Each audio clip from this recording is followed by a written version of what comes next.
We have competent lecturers in their field, professional education, and support staffs, which enhance the Faculty of Psychology of Diponegoro University to be able to deliver various qualified education conducts and services aligned with our vision and mission.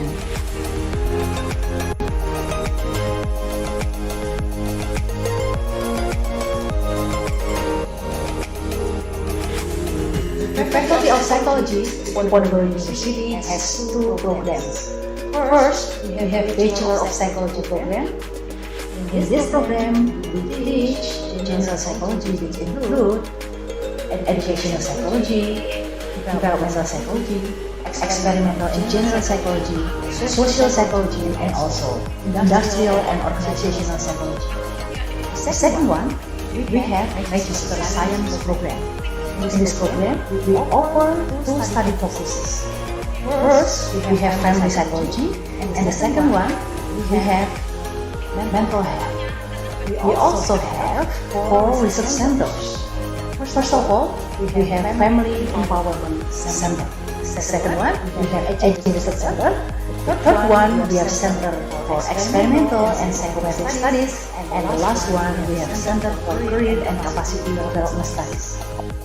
Activities of students and our colleagues in research and also self-development and also service to the community. We are strong in our networking and collaborate to advance our both academic or non-academic programs and activities in the faculty. We are strongly supported by industrial networks and all the best universities throughout the world.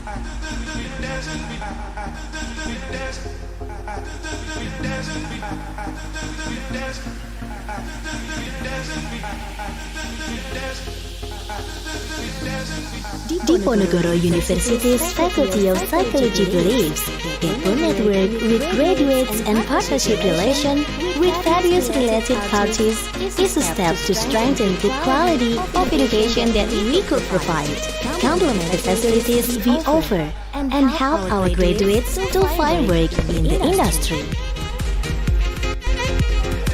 Faculty of Psychology of Diponegoro University has arranged for various facilities to develop every student competencies.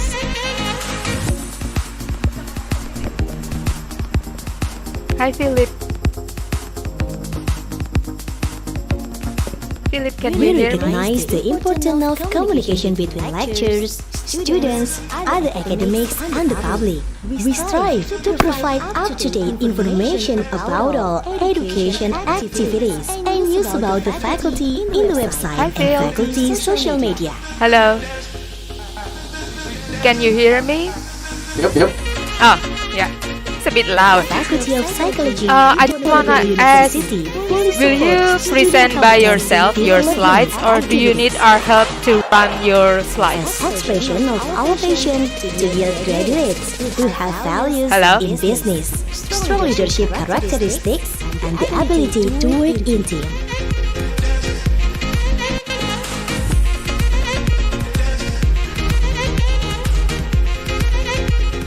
Karena sekolah gitu kayak ini sih ya, kayak rumah.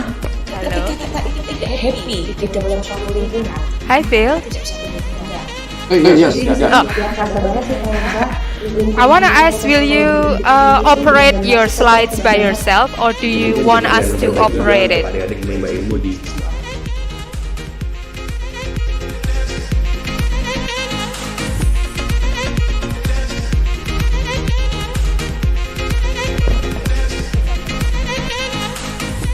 Faculty of Psychology Diponegoro University is one of the best choice for a brighter future. We look forward to seeing you here.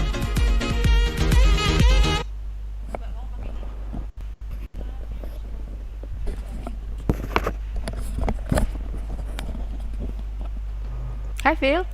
Can you hear Yes. me? Okay. Yeah, I can hear. So I was asking whether you will operate your slides by yourself, or do you want us to run it? I can do it by myself. If Oh, that's that's okay. great. Okay, because we don't know when you want to pause in some slides or something. Right. So you will right. operate it. Yeah. Okay. Okay, thank you. Thank you.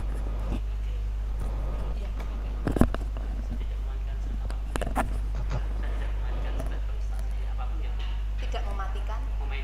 Oh ya. Oh ya, enggak usah Pak. Nanti dia sendiri.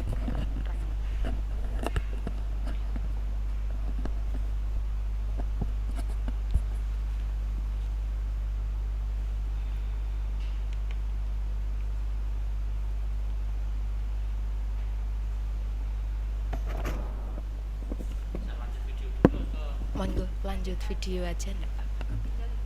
Hah? Oh iya iya iya. Jangan deg-degan gitu.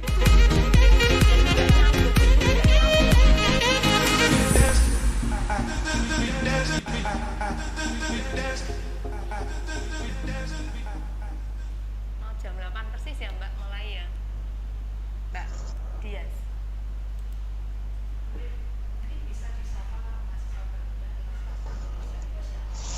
Mulai dari jam 8-nya itu. Oh, sekarang. Oh, oke. Sudah ada yang masuk, Mbak? Oh, oke.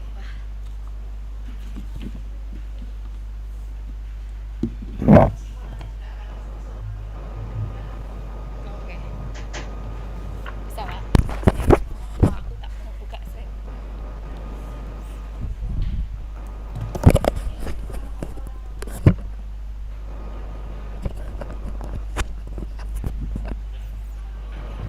Yeah. Selamat pagi teman-teman mahasiswa baru di Fakultas Psikologi Undip. Selamat bertemu kembali dengan kami. Hari ini kita akan melakukan kuliah umum mulai jam 8 sih agendanya. Kuliah umum ini sangat menarik karena menjadi pengantar bagi teman-teman yang akan ikut mata kuliah biopsikologi ya. Jadi di mata kuliah biopsikologi ini kita akan mempelajari sebenarnya bagaimana reaksi psikologis individu akan dapat mempengaruhi fungsi fisiologis kita. Nah, ini nanti ada seorang cognitive psychologist yang akan menolong kita semua untuk melihat bagaimana psikologi dapat diterapkan secara luas di salah satu aplikasinya di lie detector ya. Jadi mungkin kita teman-teman sudah pernah mendengar tentang alat pendetektor kebohongan. Nah, bagaimana kemudian kita bisa memahami bagaimana alat ini akan bisa menjelaskan mekanisme yang terjadi di otak dan juga perilaku dan fungsi fisiologis manusia. Nah, kita nanti akan selama 1 jam dari jam 8 sampai jam 9 ya, rencananya 1 jam kita akan kuliah secara intensif dengan salah satu pakarnya. Beliau datang dari Taipei Medical University. Nggak perlu khawatir ya, materi akan dipaparkan dalam bahasa Inggris. Teman-teman juga bisa berinteraksi karena nanti saya akan menyediakan kesempatan bagi teman-teman untuk berdiskusi langsung apabila ada beberapa hal yang hendak teman-teman klarifikasi atau tanyakan. Materi judulnya itu adalah tentang lie detection using cognitive and neural methods, a brief overview. Jadi seperti judulnya, ini masih pengantar ya, yang sifatnya dasar untuk memperkenalkan kepada teman-teman bagaimana fungsi fisiologis bekerja sama dengan psikologis gitu ya. Nah, jadi saya tunggu partisipasi teman-teman dari jam 8 sampai jam 9 untuk kita akan bersama-sama mengikuti kuliah umum ini.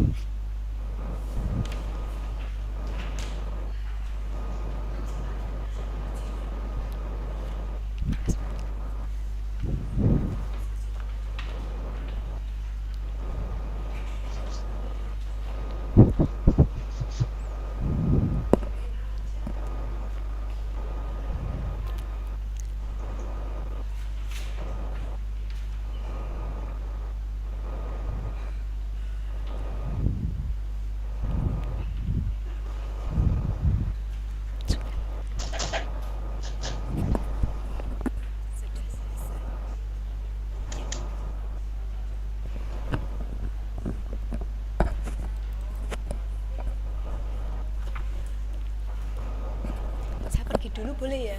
Oh ya. Mana?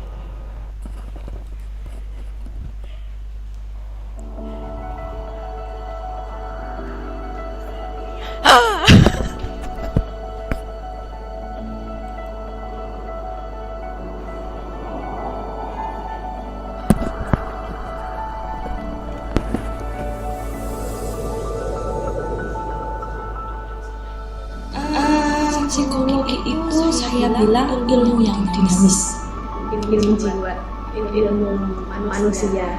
buat saya ya ilmu yang benar-benar kita bisa kembangkan, ilmu yang applicable ketika itu bisa diaplikasikan di masyarakat, keluarga, organisasi. Psikologi itu membantu kita berpikir dengan paradigma yang berbeda. Kita juga belajar sendiri gitu loh, bagaimana kita bisa mengenal diri sendiri, dan itu bisa kita bagikan ke orang-orang lain. Makin kita bisa belajar memahami bahwa semua orang itu unik dengan karakter masing-masing, dengan bahwa semuanya itu pasti ada kelebihannya lah.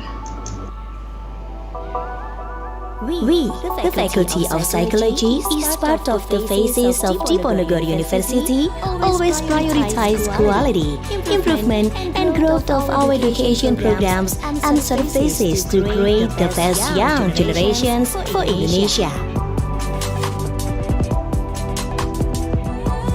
Welcome to the Faculty of Psychology Diponegoro University Indonesia, one of the best faculty offering psychology education in Indonesia. You want to know more? This is us.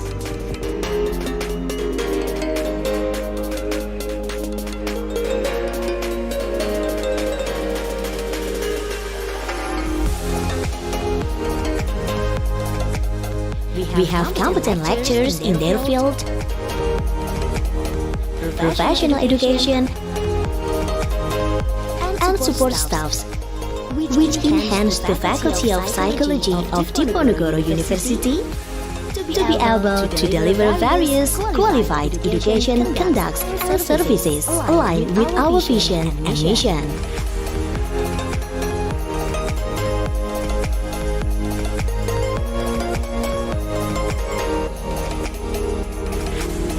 The Faculty of Psychology Diponegoro University has two programs. First, we have Bachelor of Psychology program. In this program, we teach general psychology, which include educational psychology, developmental psychology, experimental and general psychology, social psychology, and also industrial and organizational psychology. The second one, we have Magister Science program. In this program, we offer two study focuses. First, we have family psychology, and the second one, we have mental health. We also have 4 research centers. First of all, we have Family Empowerment Center. The second one, we have Aging Research Center. The third one, we have Center for Experimental and Psychometric Studies. And the last one, we have Center for Career and Capacity Development Studies.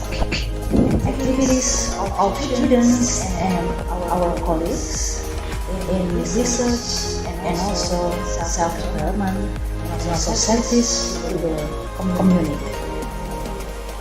We are strong in our networking and collaborate to advance our both academic or non-academic programs and activities in the faculty. We are strongly supported by industrial networks and all the best universities throughout the world.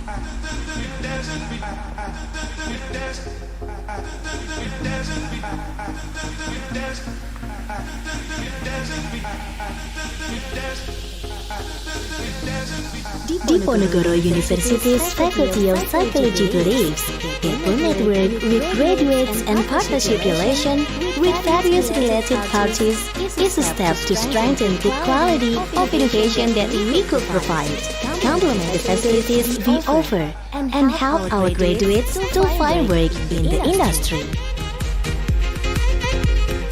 Faculty of Psychology of Diponegoro University has arranged for various facilities to develop every student competencies.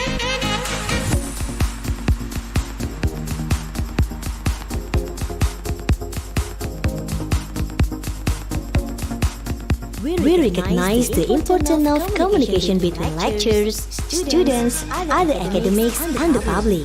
We strive to provide up-to-date information about all education activities and news about the faculty in the website and faculty social media.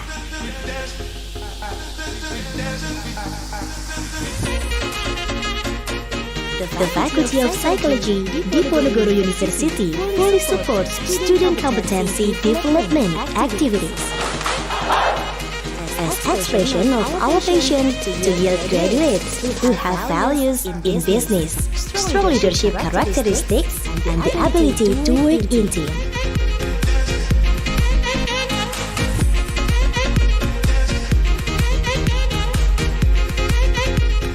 Karena psikologi itu kayak ini sih ya, kayak rumah. Ketika kita itu tidak happy di dalam suatu lingkungan, maka kita tidak bisa tumbuh kembang. Jadi di sini ya terasa banget sih kalau misalnya lingkungan di Fakultas Psikologi ini itu benar-benar supportive banget. Itu menjadi pilihan yang terbaik juga untuk adik-adik menerima ilmu di Semarang.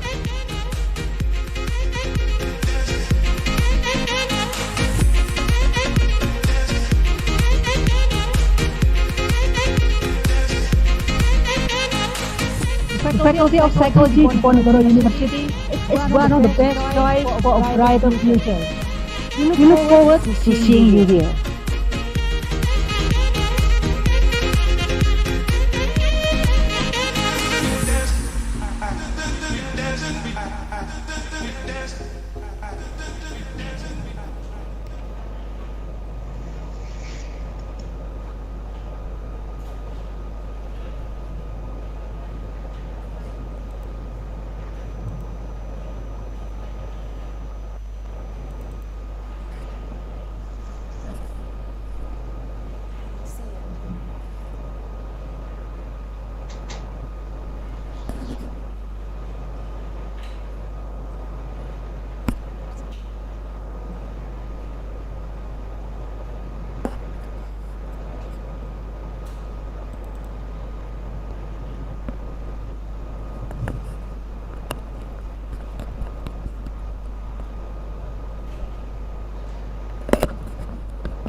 Saya ngomong sama Philip.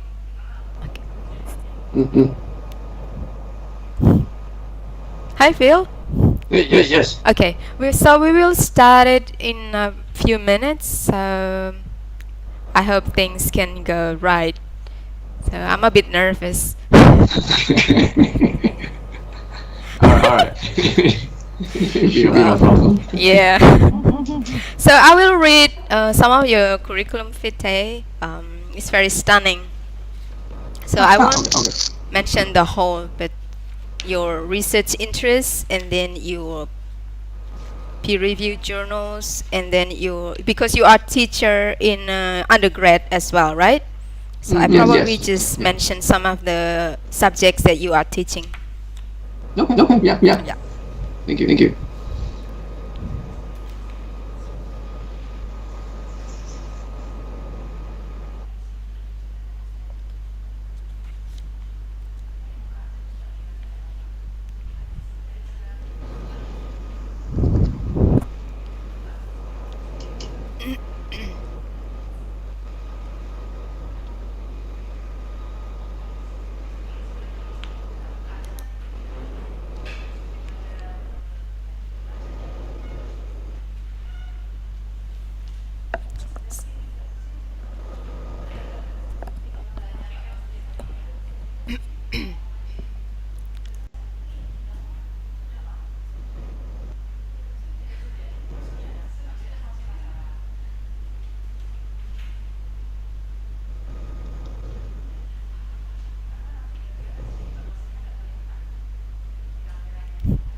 Oke, ya boleh.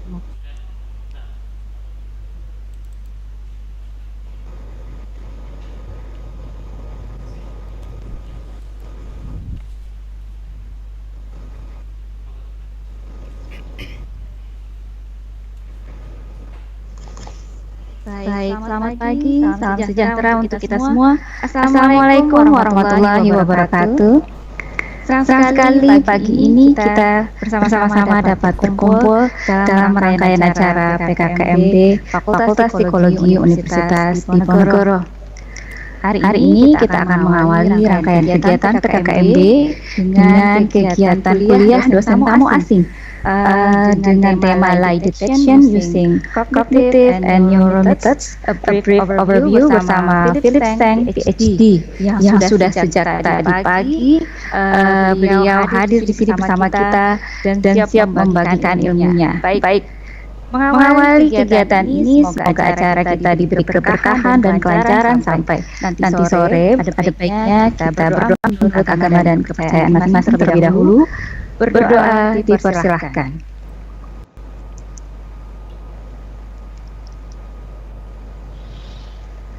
Baiklah.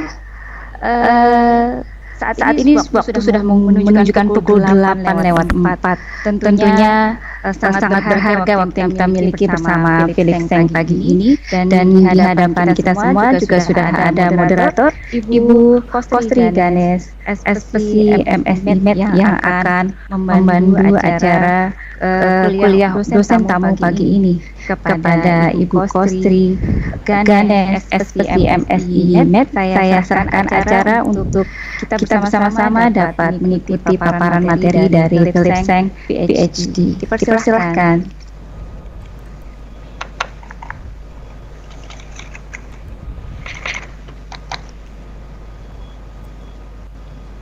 Terima kasih Bu Lucy atas kesempatannya. Selamat pagi dan salam sejahtera bagi kita semua.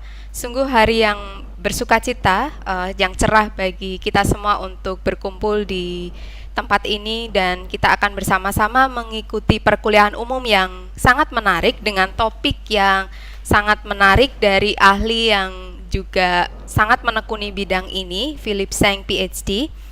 Sebelum kita masuk pada sesi paparan Philip Seng, saya akan membacakan kurikulum vitae singkat dari beliau. Nama beliau Philip Seng. Beliau saat ini adalah sebagai wakil dekan di College of Humanities and Social Sciences, Taipei Medical University. Beliau juga adalah Director, Graduate Institute of Mind, Brain and Consciousness, PhD Program in Neuroscience of Cognition and Consciousness. Beliau juga sangat aktif untuk menulis di jurnal bereputasi. Dari kurikulum vitae yang beliau sampaikan ini sangat luar biasa, termasuk juga menulis di buku dan book chapters. Beliau juga pengajar, salah satu staf pengajar di sarjana untuk beberapa mata kuliah, antara lain The Detective in the Brain, Sensation, Perception and Illusions, Introduction to General Psychology, dan Philosophy and Science of Consciousness. Jadi pagi ini teman-teman akan langsung belajar dari ahli berkaitan tentang topik lie detection of using cognitive and neuro methods, a brief overview. Jadi kuliah umum yang akan beliau sampaikan akan menjadi pengantar bagi teman-teman mahasiswa baru di Fakultas Psikologi Undip untuk biopsikologi. Jadi langsung saja saya akan mempersilahkan untuk Philip menyampaikan paparannya.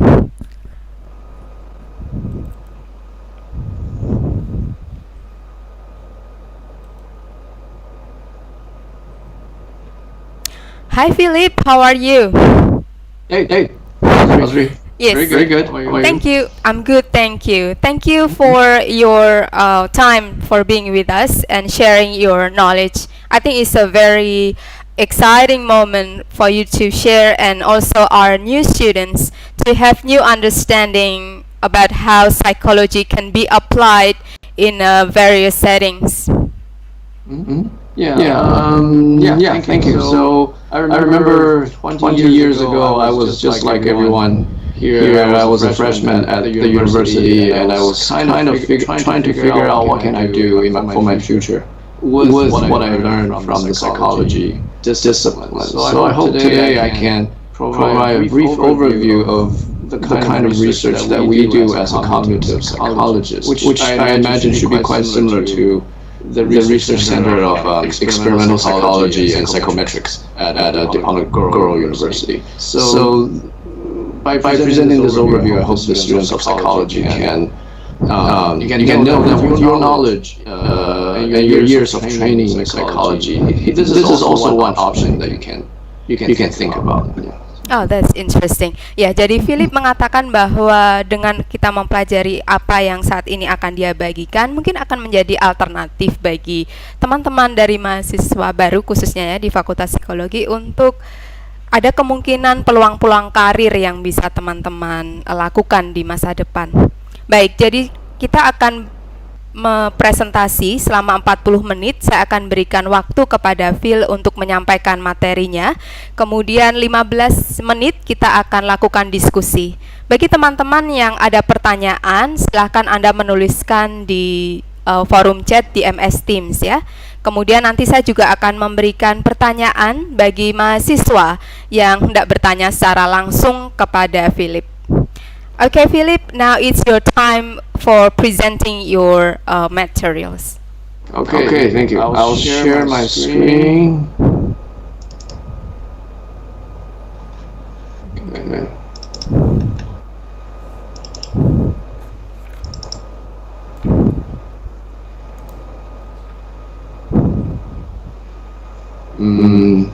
Hold on one second. Can you guys see the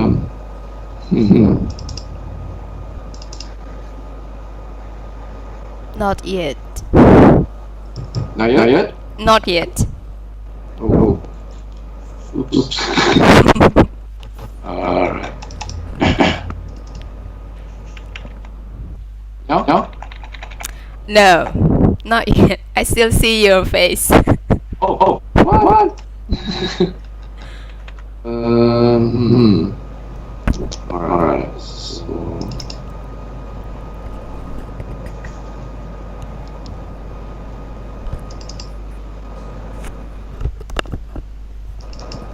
Okay, Phil.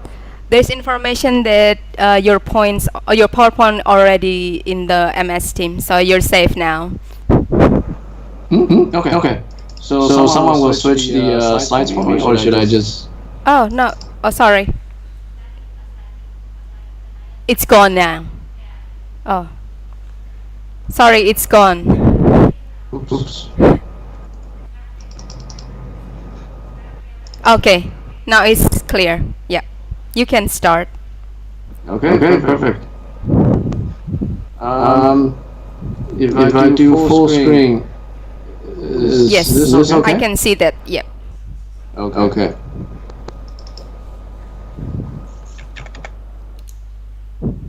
All right. So I'm very happy to meet all the students of psychology. I'm from Taipei Medical University, and today I'll be talking about lie detection. I have to emphasize that if you're here looking for a fantastic way, a perfect way of detecting lies, I probably don't have an answer for you. But instead I'll be using lie detection research as a material to talk to you guys about how to properly design an experiment. Now, hopefully we can get closer to the truth. So if you don't like the approach that I'm talking about, that's totally okay. As a psychologist, you and I, we're all interested in how the mind works, and also maybe how the brain works. But we're all using different approaches. So here is one approach. I'll talk to you about the history of lie detection first.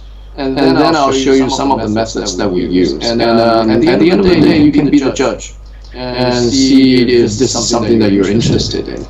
But let's skip the ancient history and let's talk about the recent development. Can you guys see me changing the slides or no? No, we haven't. How about now? Yes. Okay, perfect. All right. So when we talk about lie detection, we first think of polygraph, and that was invented in the past 100 years. So this was first brought up by William Marston, and he was a professor of psychology in Harvard University.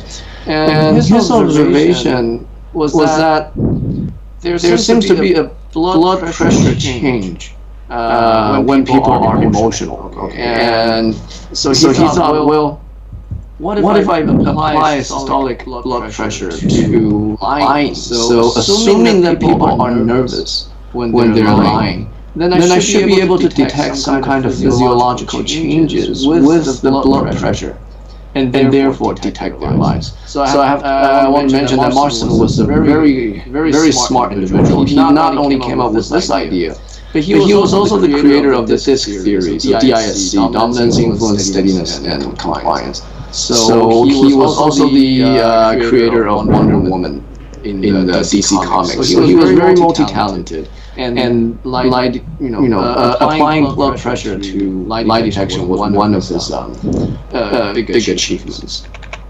Now then enter John Augustus Larson. This guy was a police officer at Berkeley, and he was getting his PhD degree from UC Berkeley in physiology, and he heard about Marston's idea of blood pressure, and he thought, well, what if I combine blood pressure with skin conductance? You can see over here that this guy has two electrodes hooked up to his fingers, and also respiration. So you can see that we're also measuring this guy's breathing rate. So Larson came up with these three measures, and they're now called the polygraph. Poly for more than one, and graph because they produce the graph that you need to see. So it produces three graphs at the same time, which is now known as a polygraph. And he did all this at the age of 21, so he was extremely brilliant as well. And he also later on, people also came up with more controlled paradigm. So how should we ask questions? Because naturally there are some people who are always nervous all the time. Or there are people who is never nervous, and a lot of us are somewhere in between. So how do you customize the polygraph questions so that your waveforms are individualized for you only? Okay, so that was the big question. So we have the technology, we have the hardware now, but what about the questions? How do we structure the questions? So this is the hardware. This is in our digitized world. This is what modern polygraph looks like. So instead of using a pen and paper, we now have a laptop. But pretty much the same three measures. You can see skin conductance over here. This is the fastest and perhaps more sensitive than the other two. You have the blood pressure and you have the breathing rate. Okay. So every time when you breathe, your chest will move. And depending on how much your chest moves, you will see this waveform change. So as over here, you can see there's a very shallow breath because it's very low here. So that's how these things work. And the yellow one is the skin conductance over here. So this one is very sensitive. If you just bite your tongue or take a deep breath, you would see this yellow line fluctuate a lot. Oh, okay. So here's a better graph. So the respiration over here, if you take long deep breath, it looks like this. If you take short and shallow breath, suggesting that you're probably nervous, it looks like this. And if you're also nervous, you take short, shallow breath, also your SCR will show bigger wavelength, and your blood pressure rises a little bit. So that's the entire rationale behind polygraph. Now, polygraph is just the hardware. We'll also talk about, as psychologists, we don't just use the hardware. We have to think about how to structure our interview or how to structure our questions so that you lead the subjects into the scenario without producing too much, anxiety or something. So you want the questions to be well structured. And there are two tests that you can use with the polygraph. The most notorious one, which is the one that you always see on TV, it's called the control question test, CQT. This is the one that I think is somewhat problematic. And a better one that I think the academia all think is better is called the guilty knowledge test, GKT. We'll go over both of these. And then you can also do other tests. We'll go over these as well.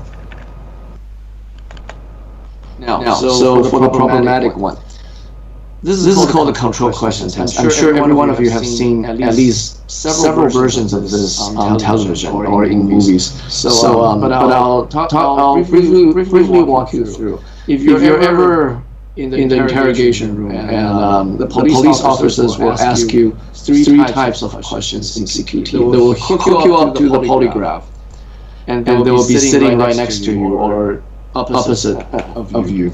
And they will ask you these three types of questions. They will always start off with your relevant question, which is, what is your name? Or they might ask you in the form of yes/no questions. So, is your name so and so? And you just have to say yes or no. Okay. Why are they asking you these questions? Because they know the answer to these questions. If they ask you, is your name so and so? You probably have to say yes or no. They know the correct answer, and they know you cannot lie over here. So if you are a naturally nervous person, let's say if you're an introverted person and you don't like to talk, and talking with the investigator makes you very nervous, then they suppose that even when you're saying your name is so and so, you will be very nervous too. So your graph over here will show huge fluctuations over here. So this is your individualized baseline, which makes sense. We want individualized baseline. We don't want one-size-fits-all solutions. Then after several rounds, they might start asking you the control questions. So these questions are interleaved in a very specific order. The control question is something like, have you ever cheated on your tax? If it's a theft kind of a crime, or if it's a violence kind of crime, they might ask you a control question of, have you ever physically hurt anyone to achieve some purposes? Over here, they assume that everyone must have done this, or have you ever stolen your parents' money, or something like that. They assume that, or maybe have you ever lied to get out of trouble. They assume that you must have done this at some point in your life. But maybe during the circumstances, you are too nervous to admit it, and therefore you might say, no, I have never done it. Although we kind of assume that every human being on Earth must have cheated on their tax, or must have lied to their parents before. So over here, you can see irrelevant questions are questions that they know you are telling the truth. For the control questions are the questions that they know you are telling a small lie. Okay. Then enters the big relevant question. Were you at the murder scene last Friday? Or did you murder so and so? This is, if you're guilty, then you're making a big lie by saying no. Alright. And obviously they would expect you to say no. No one would no one would just admit and say, yes, I murdered this person. Because if the person admits it, then you don't need to be, you don't need to be hooked up to the polygraph. That would be, you just admitted your crime. So they assume that you're going to say no. But the question is, when you say no, does your waveform here look more like here, the irrelevant as when you're saying your name? Or does your no look like this, when you've lied to your parents or when you've stolen some money before? Okay. So this is a way of doing experiments, which is actually okay, right? Because when you're doing scientific experiments, you want the experimental condition and you want the control conditions too. So by comparing relevant with control condition, by comparing relevance with irrelevant condition, they try to figure out the difference between the two. And if the difference is really huge, like you're really nervous here in the relevant questions, and you're not so nervous here in the control questions, then they will assume that maybe you are guilty of the murder, or maybe you're guilty of the theft. All right. So this is the rationale behind it. So I hope all the students can kind of see this. I know everyone says that polygraph is not good and CQT is not good. I also think it's not good. But before we criticize it, we need to fully understand what its strengths are and what its weaknesses are. Instead of just saying it's problematic. Everyone can criticize something that they don't understand, but let's try to understand it. So this is what happens. They have three types of questions, and this is the one that they care about.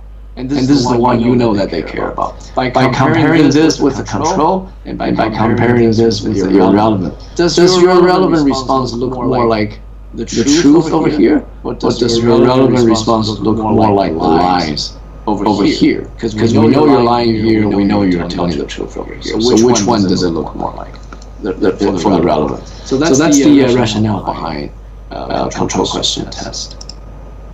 And this is what it would look like if you heard the control questions. Over here, when the interrogator asks you these questions, they will press the key on the keyboard. So as you can see, C4 means control question number 4.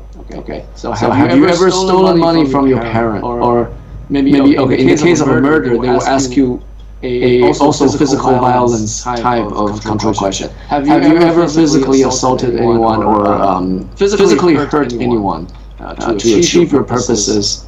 And you say no. Okay, so no, and you can see your sweat duct activity increases a little bit, but not too much.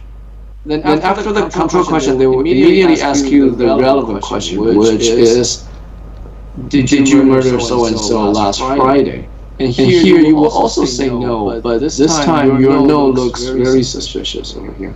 It's very huge.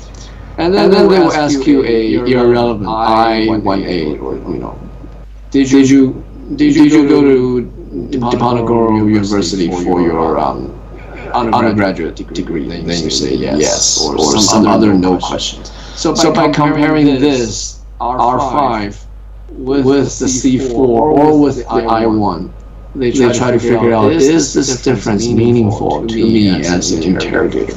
Okay. Now let's talk about the problem of CQT. Number one, it's the hardware, and number two, it's the software. I think 99% of the criticism you've heard is that polygraph is not measuring, it's not detecting lies. Polygraph is just measuring arousal, okay? It's breathing rate, it's heart rate, it's skin conductance activity. So none of these are detecting lies, they're detecting arousals. And who knows why you are aroused, okay? That is very fair. But I would like to point out to the students of psychology that as a psychologist, we have to be more sensitive. It's not just the hardware. The hardware is bad. But if you think about it, I'm doing neuroimaging studies. I collect fMRI images, and I collect EEG brainwave signals. Is brainwave really a true image of neural activities? Is MRI really the perfect answer to neural activities? Not really. fMRI is just detecting blood oxygenated response. I'm detecting how much oxygen there is in your blood. So how does that correlate to neural activities? So I want to point out to all these psychologists that there is no perfect tool in this world anyway. So polygraph is not perfect, but we know that. Marston knows that, and Larson knows that too. So by saying polygraph is not a perfect tool, and it only measures arousal-related responses, that is fair, but I don't think that is the key here, because none of the tools are. We're always using some kind of indirect tools to study psychology, right? Psyche is something you can't see. You can't put someone's psychology, you can't put someone's thoughts under the microscope. We're always using interviews, we're always using experiments to study something invisible. So the tools that psychologists use are always indirect. That's something that we have to admit. So I think it's actually okay for the polygraph to be indirect. So the hardware is something that people criticize all the time. But I think the bigger question is, the bigger problem is actually the software, which is the way CQT is structured. So if you think about it with me, think about the questions that you hear at the CQT session. Is your name so-and-so? Yes. Did you go to the school for psychology degree? Yes. Have you ever heard anyone to get out of trouble? No. Did you murder this person last Friday? No. Can you see the level of seriousness of the questions? They are different. When the interrogator asks you, is your name so-and-so? You're not going to be very nervous because you know that's the question that they don't care. They didn't tell you to come to the police station, and they didn't tell you to hook up to the polygraph just so that they can ask you what your name is, or just so that they can ask you, have you ever stolen your parents' money? You know they don't care about these questions. And when you heard about the big question, the relevant question, did you murder someone, or did you rob the bank last Friday? Did you steal this pile of money? You know that is the big question. You know that is the reason why you're here. You know that is the reason why you're suspected. That is the crime that you're being suspected of. So even an innocent individual will get very nervous when they hear about the relevant question, even when you're innocent. So I hope the students can, I hope you guys can imagine how nervous you would be. Let's say you didn't murder anyone, but when you hear the relevant question, were you there last Friday at the murder scene? Or did you murder this person? Even when you're innocent, you will be very nervous in your response to say no, right? Because you know that is the reason why you're there. And you know that if you fail to answer this question correctly, you will be suspected of murder, which you did not commit. So I think this is the bigger question. The interrogators are looking for the big physiological responses, but everyone who can understand human language will justifiably get very nervous when they hear the relevant question, because everyone, even the innocent individuals, can tell that, hey, this is the important question that I have to get right. Okay, so I hope you guys can see the problem here now, is that CQT has a very high false positive rate. Why? Because it's very directed. Even innocent individuals can tell that, hey, this is the important question, and I have to get this correct. But by thinking that this is the important question, I have to get this correct, you become more nervous, you become more anxious. And by becoming more nervous, you look more suspicious in the polygraph.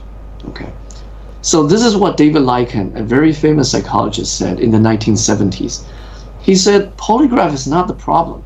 The problem is the control question test. We ask these questions in a very obvious way that even the innocent can tell what we're after, and they become very nervous. Think about it. If you ask this mother, did you kill your son last Friday? Even though the mother didn't do it, by thinking about the death of her son, the mother will definitely show you very high physiological arousal because it is the death of her son. So this kind of obviousness, this kind of directedness in the control question is very problematic. And in law, we should trade our false positives for false negatives.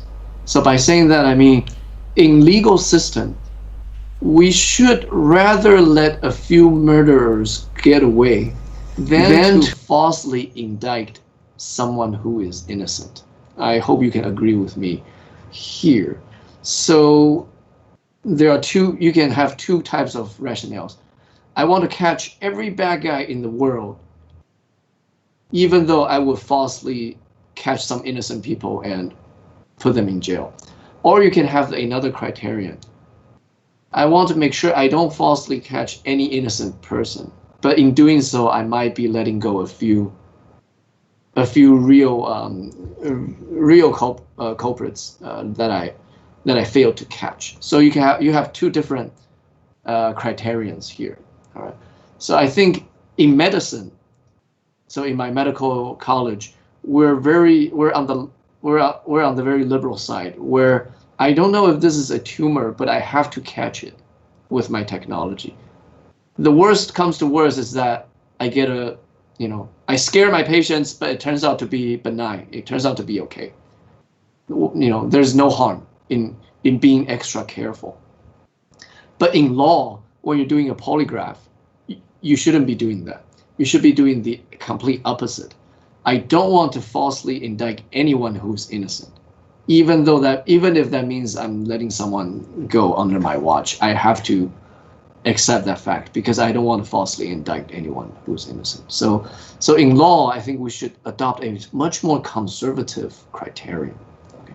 And that is not present in CQT because CQT is very false positive prone. Okay, so what did Lycan say?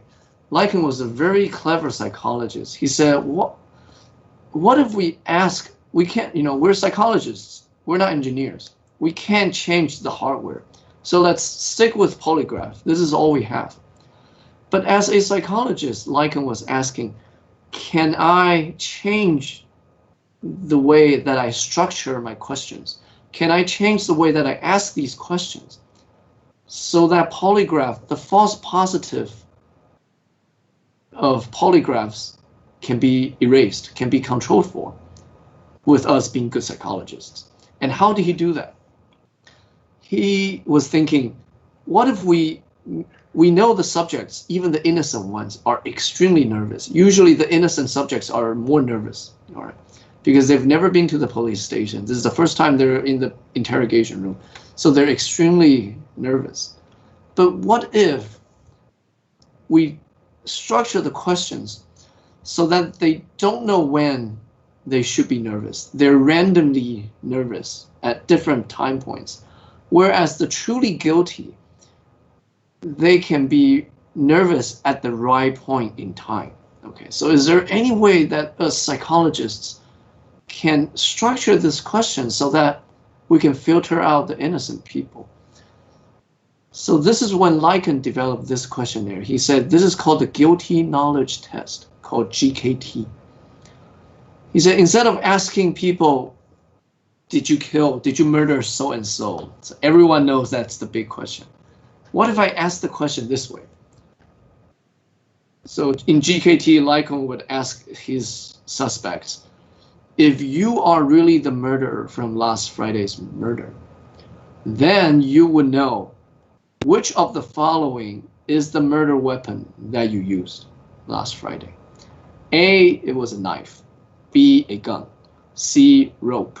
D, poison or saw, something like that.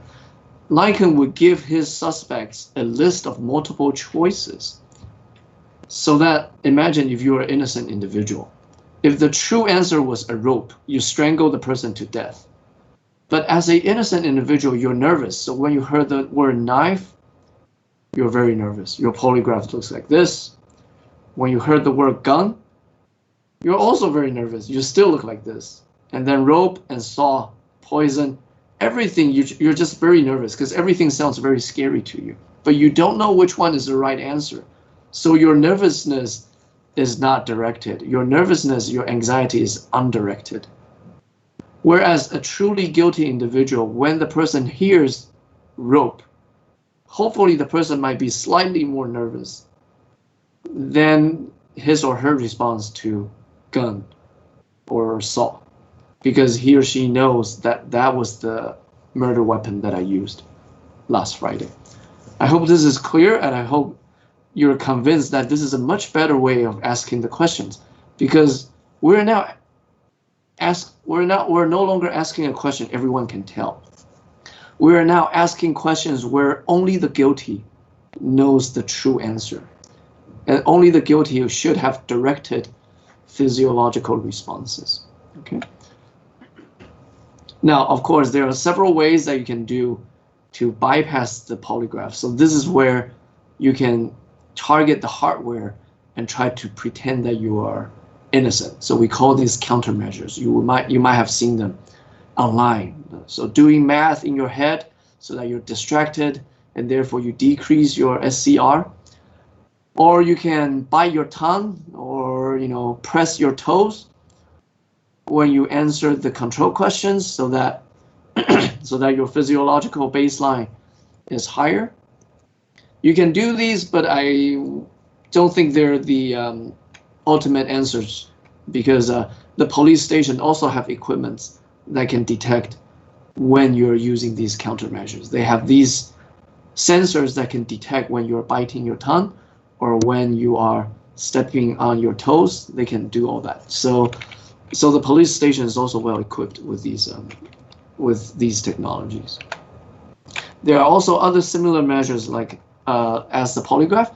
So if you do thermal imaging, it's pretty much a blush detector. They detect your temperature on your face. So if you're very nervous, then this is something that it can catch. This is the same thing that you use to detect fever when someone enters the airport. Okay. Now, GKT was very good. So I think Likens GKT kind of solved the software side of the question, which is we're only asking questions that the guilties would know the true answers of. Now, what about the hardware? Okay, we've previously mentioned that we don't like the polygraph. Okay, there are other alternatives that we can use. So maybe yes. So there are some other objective measures. I'm going to show you one example. It's called the Stroop test. This was invented by Stroop. I think he was also a psychologist. And when he invented this test, he never thought it would be used for lie detection.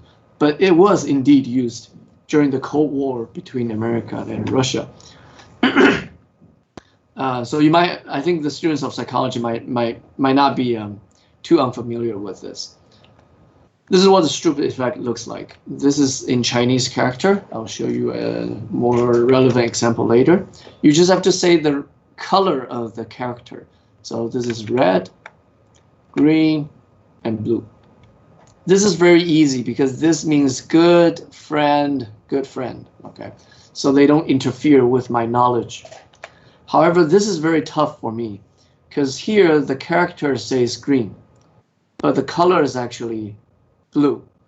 So I would actually be a few milliseconds slower to say green, to say blue over here. Okay, so see, I just gave you the wrong answer because the word says green, so it's very salient to me. For me to say blue here, it will be slow. I will be slower than for me to say blue over here, because this is not a color word, but this is. Okay. So this is red, and this is green. Okay, so this is very difficult for me because I know how to read Chinese.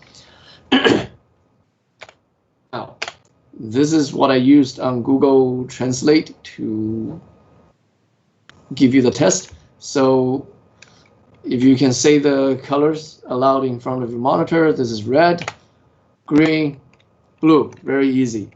How about this? This is blue, red, and green. This is very easy for me, but probably slightly more difficult for you because you know how to read these I don't know, is this correct? I hope these are real color words in Indonesian. But for me, who don't recognize any of this, it's very easy for me. But for you, hopefully, the words on the right side, it's slightly harder for you to say blue, red, and green. It will take you slower. Sometimes you might even make a mistake, like I just did. So this is called the Stroop interference effect. It doesn't really detect lies, does it? No. But consider if you're someone pretending, if you're someone who pretend that, no, I don't read Indonesian, then if I show you this slide and ask you to read the colors to me, you will be slightly slower here than you would be over here on the left side. By doing so, I can kind of tell that if you're lying or not, even though the Stroop interference effect is not a lie detection task. But it does show me that you have some kind of interference in your head, even though when you claim that you don't read any of this. So this is exactly what the CIA did during the Cold War with Russia. If there was a spy who pretended and say, I speak perfect English and I don't speak a word of Russian, then the CIA would give him this flashcard with a few Russian color words on there and say, well, can you cooperate with me and read the colors of the font of the print as fast as you can?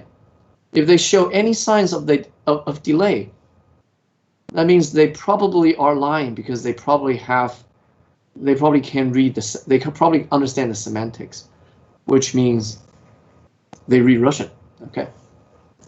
So this is one way you can detect lies, even though we are not really detecting lies. We're detecting automatic semantic processing in your brain. Now, what if a lie says, okay, what if a spy says, well, I speak Russian, but that doesn't mean I'm a spy. Okay. I just, took a few Russian classes, so I know these words, and that's why I'm showing delays. Then you can use some other reinvented GKT to achieve your purposes of lie detection. Now, so this is very similar to polygraph. Suppose there are something that the spy would know. Upon seeing those pictures or words, their brain would generate an automatic, I know this person response, okay? But you have to lie about it. So you quickly have to suppress that automatic response and say, no, I don't recognize this person. Okay, I don't recognize this place.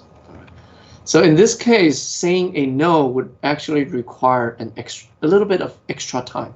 So that extra reaction time, or we call it RT, reaction time, that extra time means a world of difference to us as cognitive psychologists.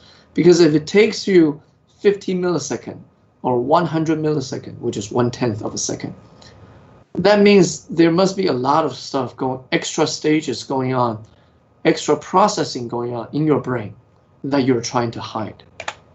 Okay, so this is Travis Seymour, and this is what he invented. Well, someone else invented this GKT, but Travis Seymour was very clever in saying that, well, you actually don't need expensive neuroimaging equipment. You can actually detect this with just a computer keyboard.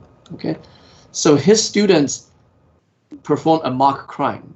They pretended that stole some password from some guy. Okay, so there are some keywords related to the crime that only these people So look at the graph on the lower right-hand side for me.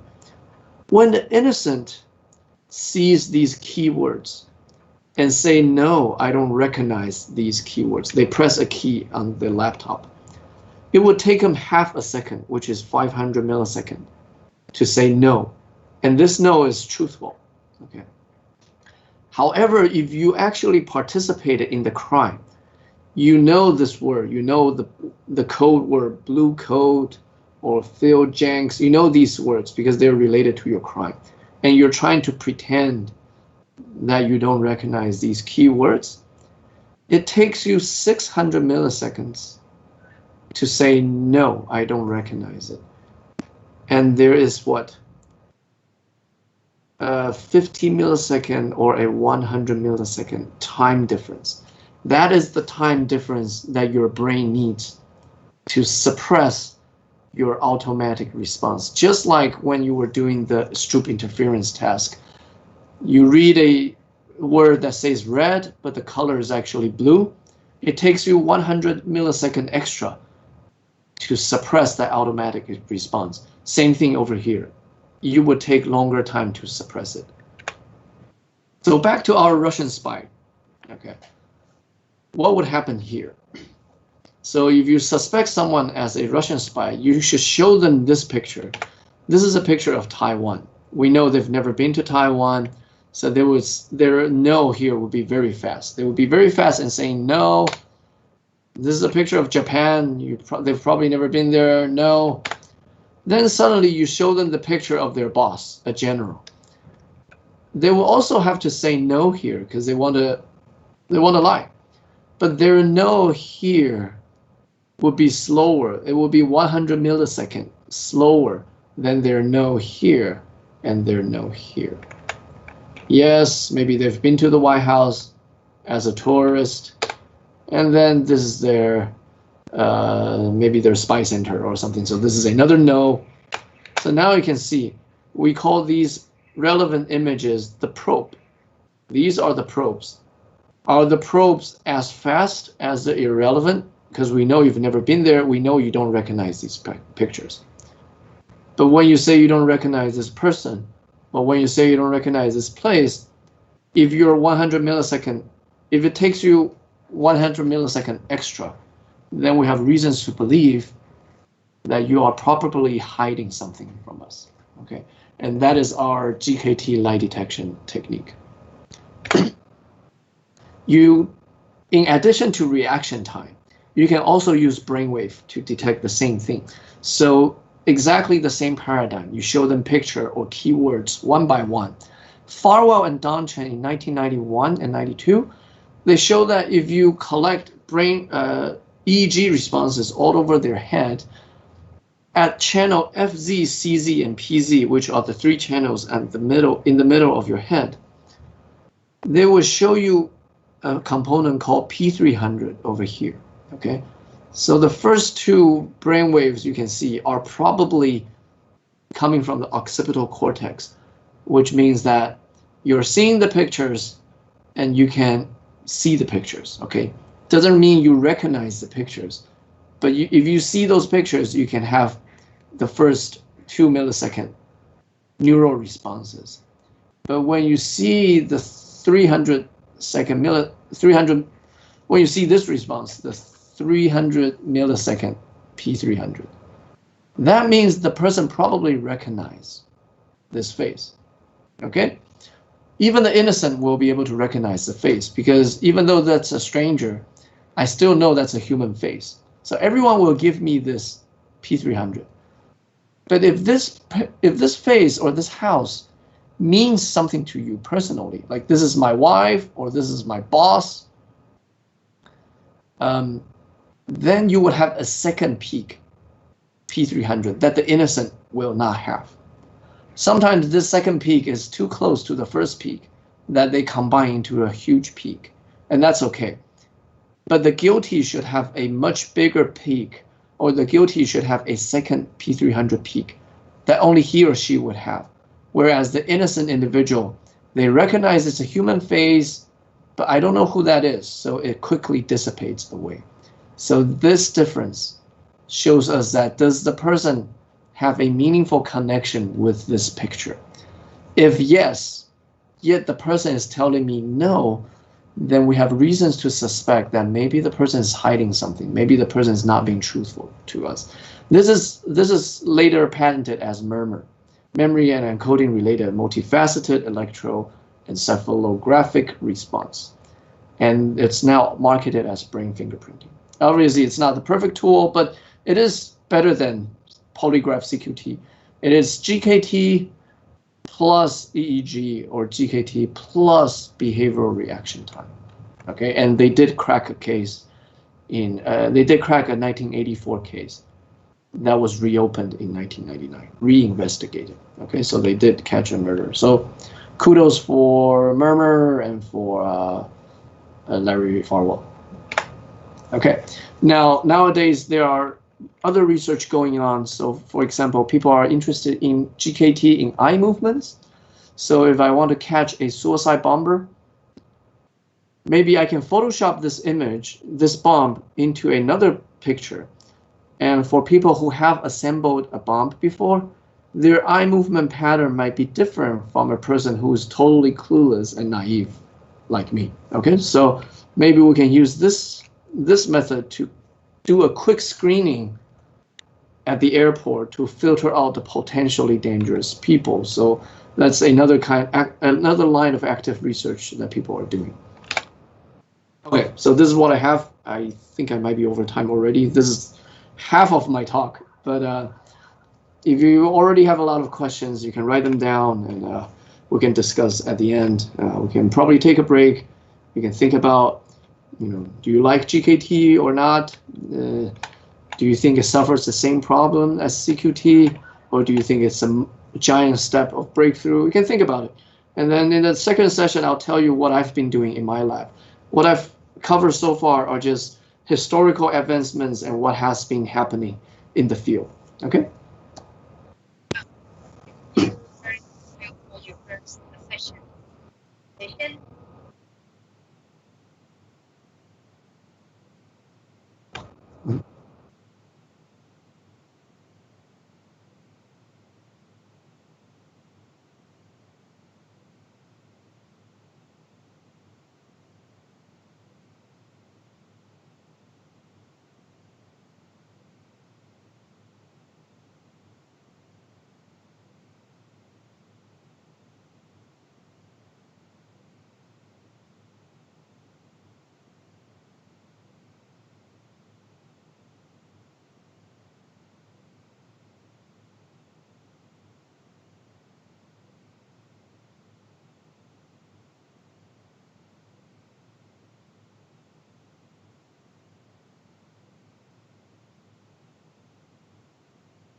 Mm-hmm.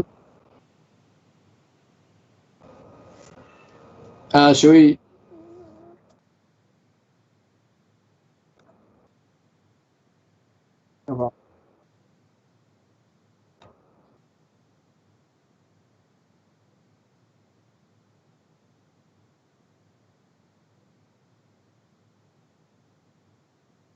Mhm.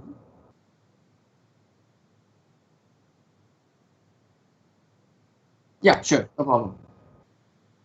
Okay, sounds good. Let me know when to start. Yeah. Oh, okay, perfect. All right, so as you can see, we're actually not detecting lies. We're more like detecting memories, right? So the person has seen the general's face before, but they say no, and we're able to detect that trace of memory, and therefore we kind of assume that they're lying. So I hope you guys can understand that although the title of my talk is very exciting, we're doing lie detection, but I'm actually detecting guilty knowledge maybe, or I'm actually detecting memory traces that you shouldn't have if you are innocent.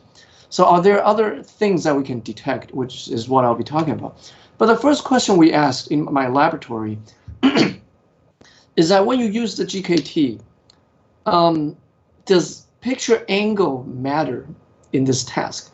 Let's say that if I stole a pair of shoes at the shopping mall, and this angle that you're seeing right here is the angle that I saw. So let's say if I saw the shoe and I just put it in my bag, so I only saw this pair of shoes once, and this is the angle that I saw. But what if the forensic team then later takes a different angle picture of the same shoe? Will I still give them the same reaction time delay?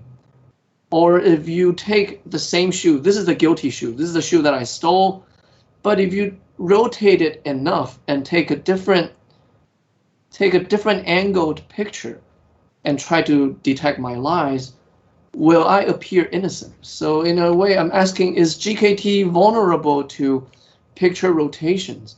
If the answer is no, then that's good. The forensic team can take different angles of pictures however they want. However, if the answer is yes, that the picture angle really will compromise GKT validity, then the forensic team has to be very careful. They have to follow the footsteps of the crime scene, try to mimic the height of the culprit, and try to take picture as closely as to when the culprit saw it. So if I used a knife and murder someone, I saw the knife from this angle, but if you take the picture flatly on the table and take it like this, then maybe I wouldn't even though I'm the real killer, I might not recognize that knife. So to answer this question in the laboratory, we took a picture of the shoe and we gave this picture image to the participants and say, okay, this is the shoe that you stole. But when we detect their lies, when we show them in GKT, we show them different rotation angles like this. So if they saw this angle, or 30 degrees, if they saw this angle, I will actually show them multiple different other angles to see if I use other rotations, do they show delay reaction time as well? Or will they be very fast, just like an innocent individual? So this is what we did. And here's the data. You can see probe is the shoes that I stole. Target are the shoes that I actually own, so don't worry about this. This is just there to make sure that they're attending to the questions. The key is the delay, time delay between probe and irrelevant. This is the shoes that I have never seen before on the right-hand side. And this is the shoe that I've stolen.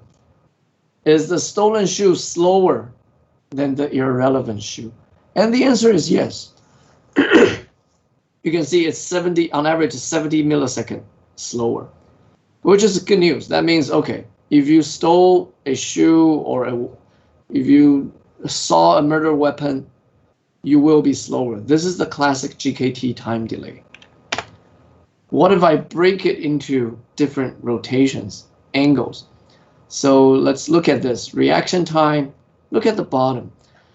0 degree means this is the angle that they saw. So if they saw the shoe at 30 degree angle, then this is, and I test them at 30 degree, then this is 0 degree difference. So the degree here is the degree in terms of difference.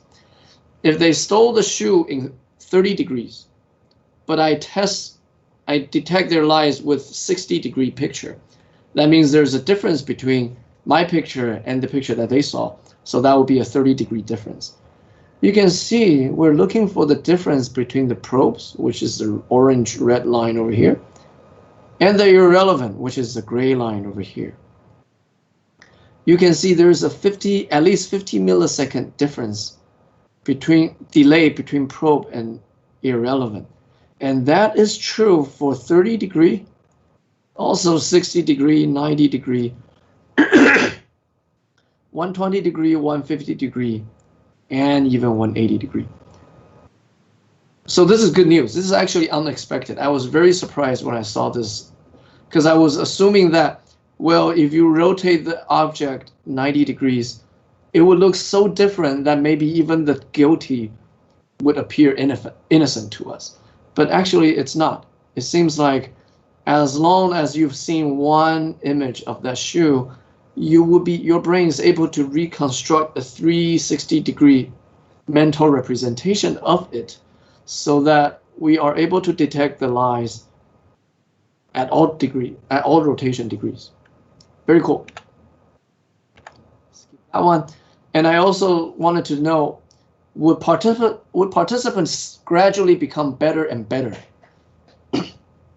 So I have 750 trials, and I broke the 750 trials into the first 250 trials, the second middle 250 trials, and the third 250 trials. And let's look for the delay again. the probe is slower than the irrelevant in the first 250 trials, in the second 250 trials, and also in the third 250 trials, although the error bars are now bigger. So our conclusion was, well, it seems like you cannot really practice. It seems like if you're guilty, you cannot really practice to get better at GKT. GKT is powerful and robust enough. Even after 750 trials, you can't really practice to beat it. So that's good news. And in experiment 2, we thought, well, maybe it's because our participants remember the pictures that they stole too well. Maybe their memory strength was too good. What if I only show them the picture once for like 10 seconds, and then we immediately take away? Because honestly, when you're stealing shoes, you will only see the shoe for one glance. You wouldn't study about it too much. So in experiment 1, we make sure they study the picture. Although just one angle, we make sure they study the picture for, I think, almost 30 minutes. So over here, this time we changed it to only 2 minutes. Okay. But as you can see, even with 2 minutes, so somewhat shallow memory strength, you can still see a 43 millisecond delay. So the gap is closer, but still there, still significant. And if you look at the gap, again, we're looking for the delay of probe. That's after irrelevant. You can still see a consistent 50 millisecond delay over here at every angle. It's a smaller gap, no doubt, from experiment 1, which is probably explainable by the difference in terms of study time. But every angle is still statistically significant, so it's still good news. Forensic team probably doesn't have to worry too much about the angle at which they take the pictures. Skip this, and again, we look at the practice effect. Over here, something changed from experiment 1. For the first 250 trials, still very big time delay between the red line and the gray line. In the middle 250 trials, still okay, although getting a little bit dangerous. In the latter 250 trials, not so okay anymore. Which means, yes, when they only have a very short time to study, to look at the shoes that they stole.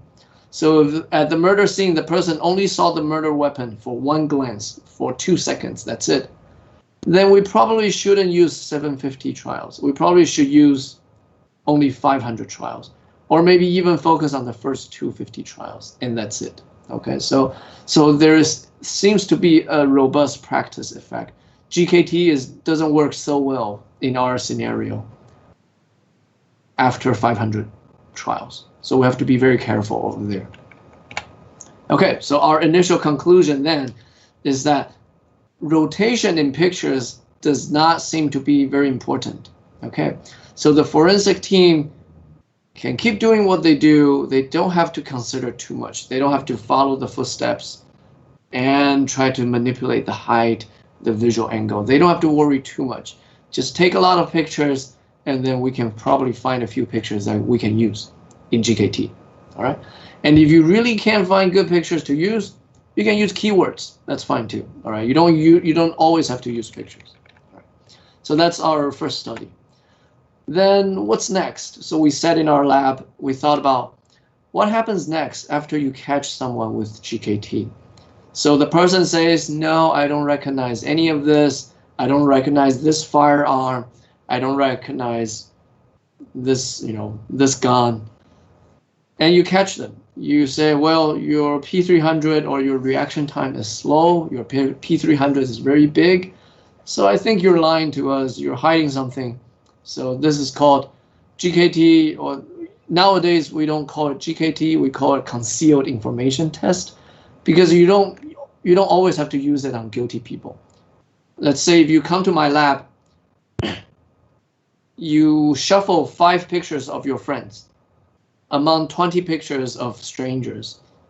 It has nothing to do with a crime. It's just, 5 people that you know versus 20 people that you don't know. We can probably tell in the lab just by looking at your P300 and your reaction time. You don't have to tell me which 5 people are your friends. I can probably know after 15 minutes of looking at EEG graphs. Okay, so it's not really guilty knowledge. So GKT now has a new name called Concealed Information Test, CIT. It's more neutral. Whatever you're concealing, we can probably tell. But what happens next? People will actually, in the interrogation room, if you catch someone and they admitted it, you don't just put them away. You will probably want to ask them, well, where did you buy this firearm? Or which drug dealer have you been contacting? You want to get as much clues from them as possible, okay? And this time around, they can't deny anymore. They can't really say, no, I don't recognize this drug dealer. They do recognize it, you know, it's very clear from GKT, from the CIT. But then they might say, well, no, I recognize this face, but he's not my drug dealer. He is someone else. He's just a friend or someone that I've run into before, okay? Or maybe this is a drug dealer, but that's not the drug dealer that I go to or something. So they will give you misleading clues so that they can throw off your entire interrogation. What happens then? You can't really use CIT anymore. But so we think about it. This is essentially a working memory exercise, okay? When you do this kind of lie, you say, oh yeah, this is a picture of Adam. But no, this is not Adam. His name is actually John. You're trying to mislead the interrogation with your lies. It's actually a short-term memory or a working memory exercise. You have to think about a lot of details, and you have to remember every lie that you ever said. And all the lies that you said have to make logical connections, okay, for the police to believe you. So we think this kind of lies, we can't use CIT or GKT anymore. But maybe we can try to detect their short-term memory usage or their attention usage. Attention plus short-term memory, we call it working memory. So when you see WM, that's working memory. We can probably detect this, right? Okay, no problem. So we designed a task that asks people to fabricate their lies. So they remember a list of keywords. And then when the computer shows a green dot, they just have to tell the truth. They see the word desk, they go, oh yeah, this is a desk. But in the critical condition, when they see the red dot and they see the critical word desk, they have to say, oh no, this is not desk, this is a phone. Okay, this is kind of like saying, I see the picture of Adam, but I have to say, no, this is not Adam, this is John. I try to mislead the interrogators. Okay, when we do that, we can see that people are very slow when they try to lie. This is good news. They're 400 milliseconds slower. Okay? And these are medical students from Taipei Medical University. They're very bright, they try very hard, but they're still slower because you need to think about the lies that you need to say. And it's much easier to tell the truth. And the interesting thing is that this kind of lies correlated with people's memory capacity. So 25 here is 100%. You can see that the better the memory they have, so the better is on the right-hand side. The quicker, the faster they are lying. On the y-axis, the x-axis is your memory score. The y-axis is the difference between your lie and your truth, which means the faster you are, then it should be 0. If you have a 0 over here, that means your lies are as fast as your truth, okay? So you can see people on the lower right-hand corner here. These are the intelligent liars. They can lie really fast and they have very good memory. On the other hand, this classmate from the upper left-hand corner, he or she is not a very good liar. He or she is always 1 second slow when they're trying to lie. So you probably can tell. You probably don't need EEG to catch this person. So let's go to the fun part.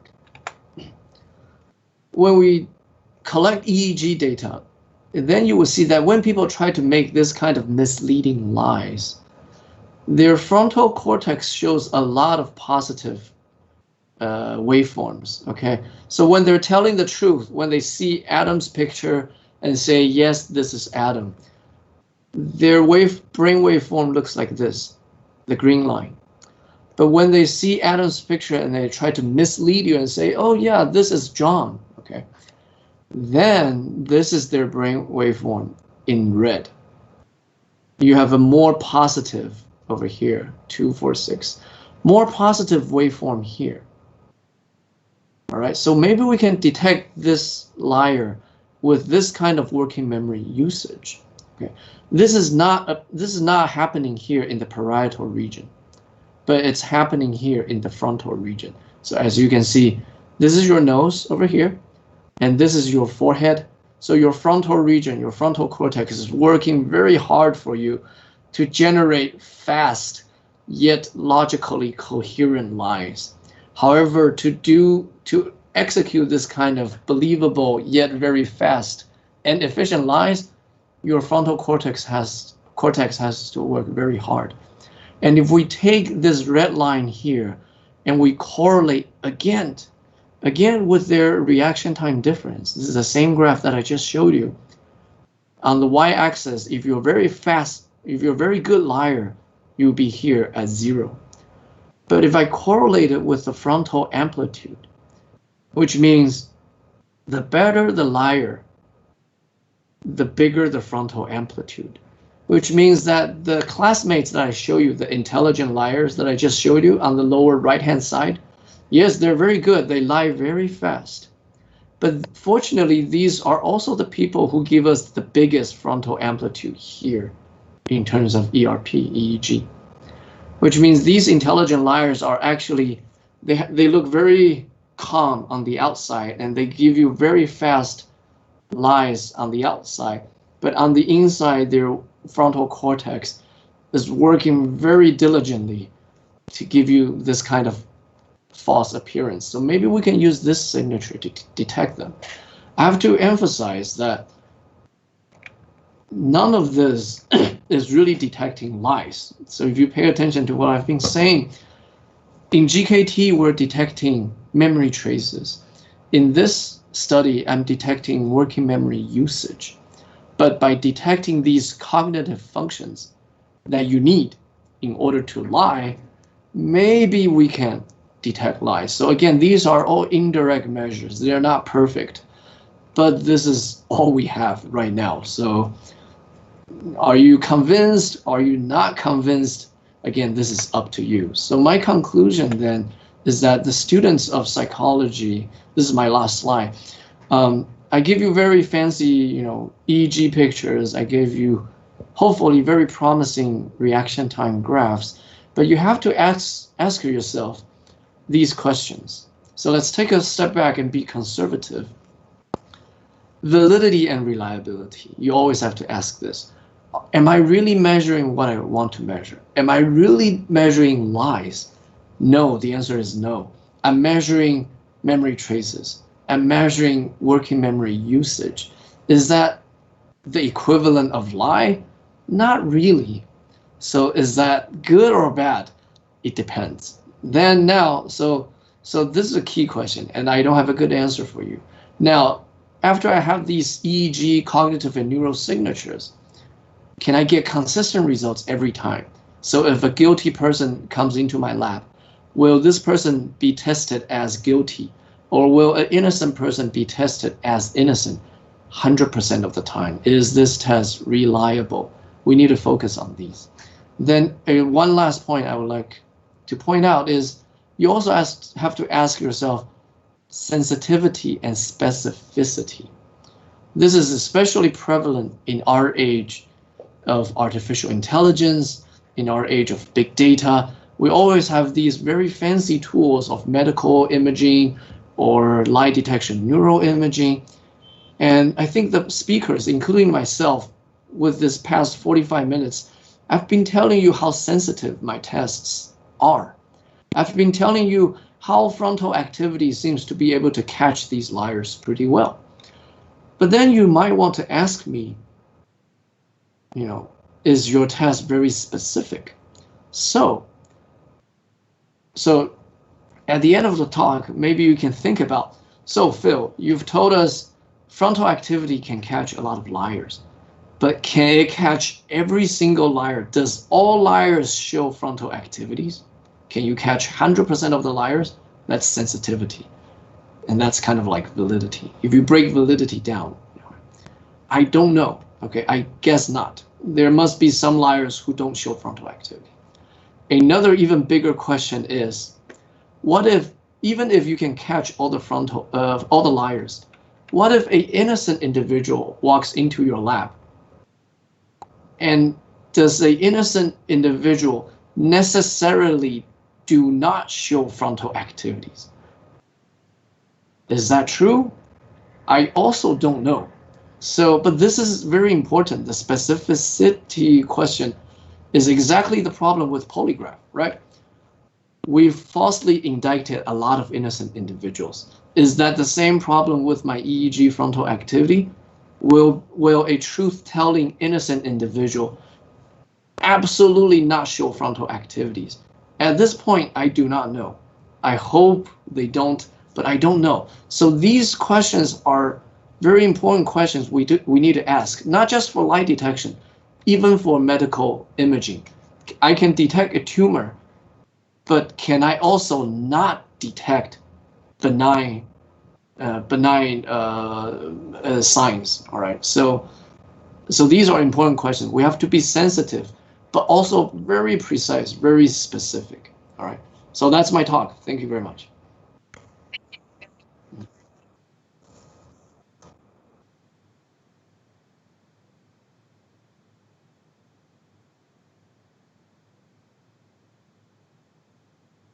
Mm-hmm.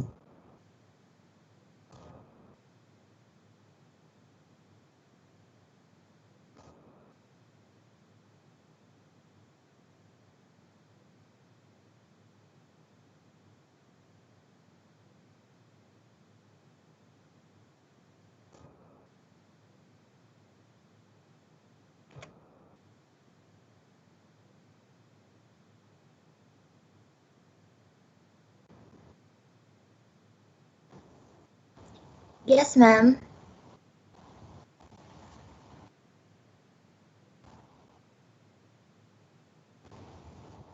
Okay. First, sir, it's very interesting matter that you. It's very interesting lesson that you told us. So, I will thank you first. Thank you. So the question is, since nervousness might affect the way the person speaks, it's a hypothetical question. Does it mean we could detect nervousness by GKT with the way the person speaks with the sound wave every time they speak? That's it, sir. Thank you. Wait, can you repeat the question? GKT and the what?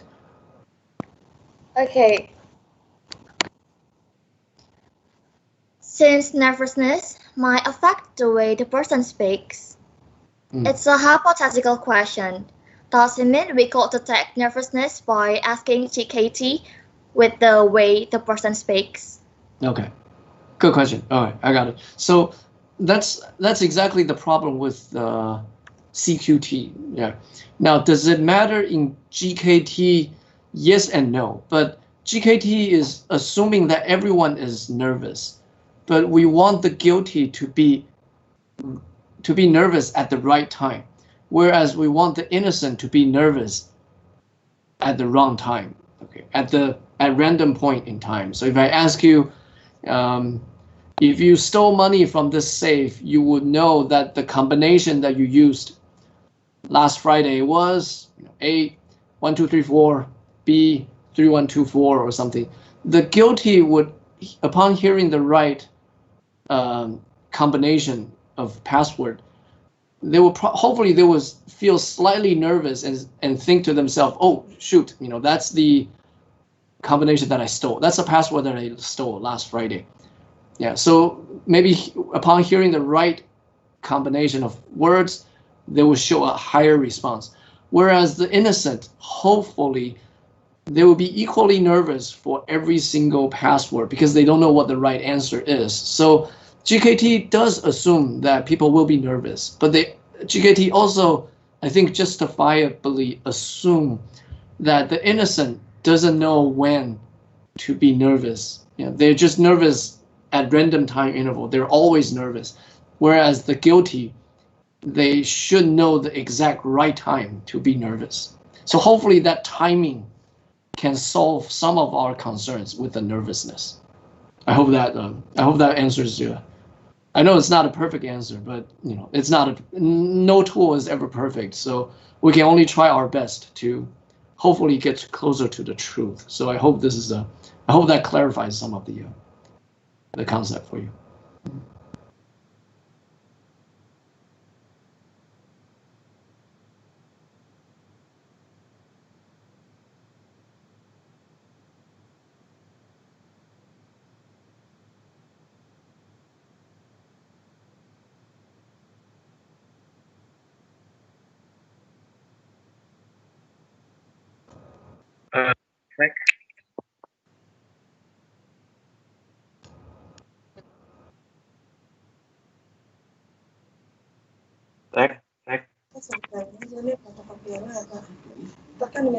Hello.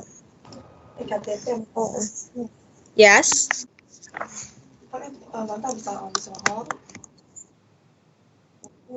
Oh, okay. Wait. Where's the?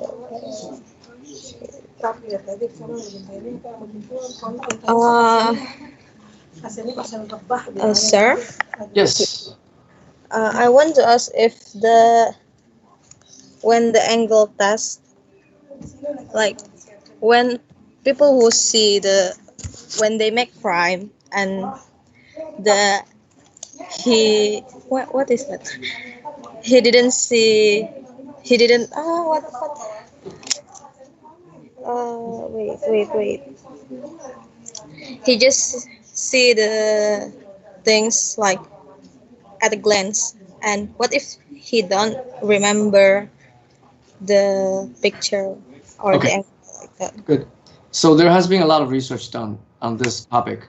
So if the person didn't see those objects, or they only took a very short glance, so they didn't remember. So if they didn't see it, or if they saw it but they didn't remember it very well, we definitely should not use those pictures for GKT. We should only use pictures from the crime that we know the guilty has very good memory of. That is very important. So so I think that's a good point. So people have done research. Let's say, what if I use murder weapon versus the Mona Lisa painting on the wall or something that was present at the time of the murder, but maybe the painting was not a central part of the crime. So it does show a poor validity. So we have to be very careful. We should definitely choose the items that only the guilty has seen and the innocent has not seen before. And even if those items, we have to make sure those items are the ones that the guilty remember very well of. So those are good GKT items. The rest, the secondary items, or the items that they didn't really see, or the items that they didn't really remember, should be avoided, to ensure GKT validity.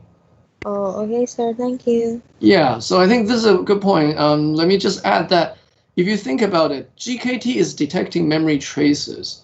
So students, you guys might be asking, what if I am an eyewitness, but I'm not? I saw everything. Yeah. But I'm not the murderer. And that's a very dangerous point, because the GKT will categorize you as having the guilty knowledge. Okay, so again, we have these tools, and none of the tools are perfect. But as a psychologist, we always have to think about, are there a lot of eyewitnesses? If there were a lot of eyewitnesses, then maybe I shouldn't use the GKT. But if there weren't a lot of eyewitnesses, or maybe if I know which people are my eyewitnesses, then maybe I can use the GKT. So the GKT doesn't really know if you're guilty or if you're an honest, innocent eyewitness, because the GKT only categorizes, do you know this information or do you not know? So that's the good part of it, and that's also the weak part of it. So we always have to think about the good and bad of these paradigms. Nothing is perfect, so we have to understand precisely what its strong and weak points are. So. Thank you.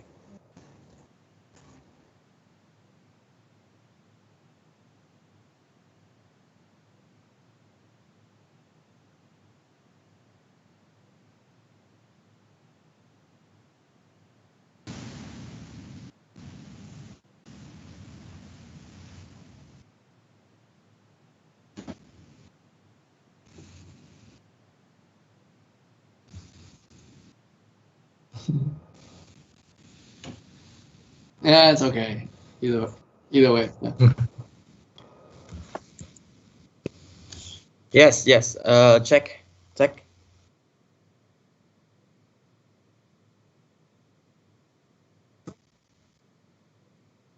Yeah, thank you for time. Let me introduce myself. My name is Akli Ilmanto. I am a new member of Psikologi Diponegoro University, and I'm so interested with your material that you bring to here. I want to ask you about if you being a spy and you were asked by detective, what will you gonna do? What will I do? You mean, okay. So obviously, we shouldn't teach the spies how to how to beat the detectives, right? So, but one thing I can share is that there is no because there are no perfect tools, and every tool is different, right? Therefore, there is also no one single solution that the spies or the liars can use. Okay, so this is a double-edged sword, kind of. Let's start with the lies. There is no one single kind of lie. So again, as psychologists, we have to think about the psychological construct. Just because we have a word called lying or deception, does that mean there is only one type of lie? And the answer is no.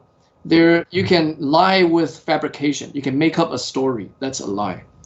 You can also lie by denial. You can just keep saying, I don't know, or I don't remember. So that's what politicians always do, right? So that's also a kind of lie, but that's different from fabrication, okay? Saying, I don't know every time doesn't really require any working memory. So I can imagine saying the denial type of lie does not show in my frontal amplitude. But fabrication, making up lies, will show up on my frontal amplitude test. Now, you can also even lie with telling the truth. Okay, when you're playing a poker game, you try to bluff. Let's say you have a poker game and you have a very bad hand of cards. And you tell your friends, oh my gosh, I have so many bad cards. You're actually telling the truth.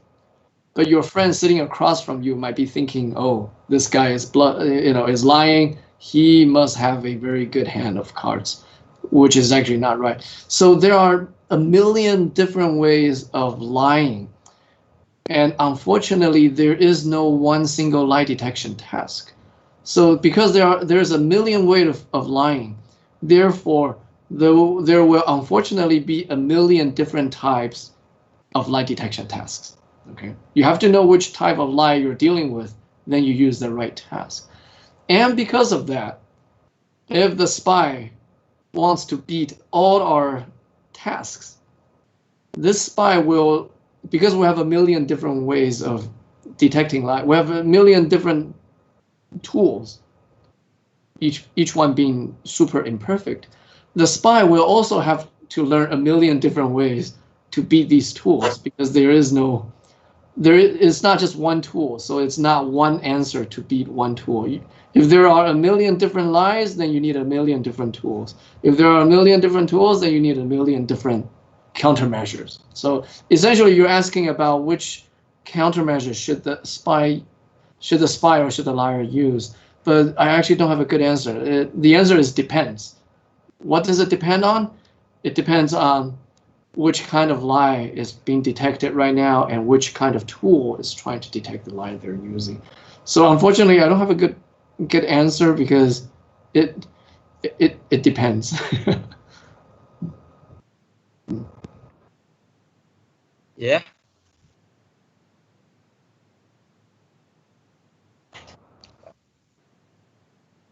Thank you for the answering. Yeah.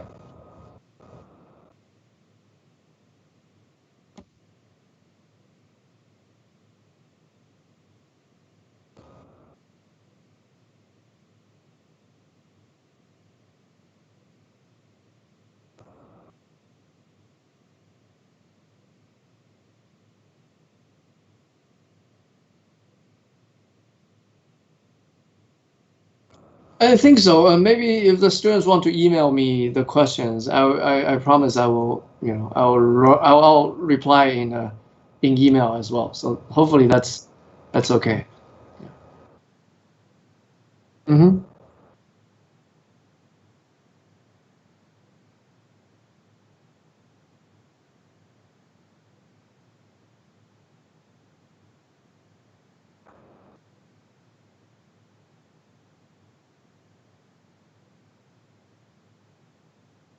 Yeah. Thank you.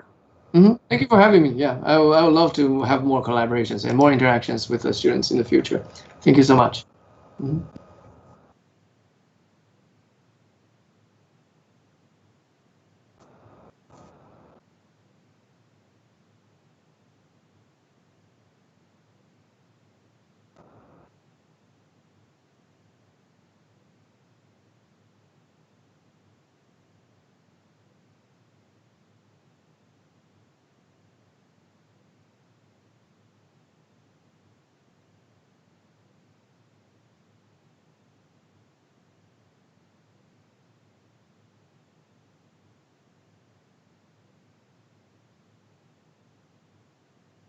Baik, terima kasih kepada Ibu Kostriganes dan juga Philip Seng. Thank you very much for being here with us today. Thank you very much. Okay. Adik-adik semua, dimohon untuk jangan jangan pergi dari ruang meeting ini terlebih dahulu karena akan ada pengumuman yang diberikan sebelum kalian split ke room Darmanto dan juga room Jatman. Philip Seng, you can leave Teams right now. Thank you very much for your kehadiran. Okay. For being here with us today. Thank you. Bye. Okay.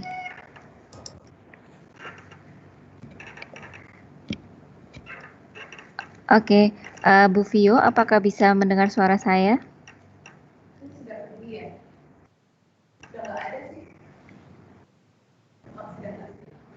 Oke. Baik, adik-adik, senang sekali hari ini ada hampir 30 pertanyaan yang sudah kalian ajukan dalam kuliah umum tadi. Sayang sekali tidak semua pertanyaan dapat diajukan. Hal ini menandakan kalian memberi perhatian yang cukup baik dan juga mampu menyimak serta memberi pertanyaan pada kegiatan pagi ini. Sekali lagi, jangan meninggalkan ruangan dulu karena sebelum kalian di-split akan ada pengumuman terkait pemilihan kormat oleh bagian akademik.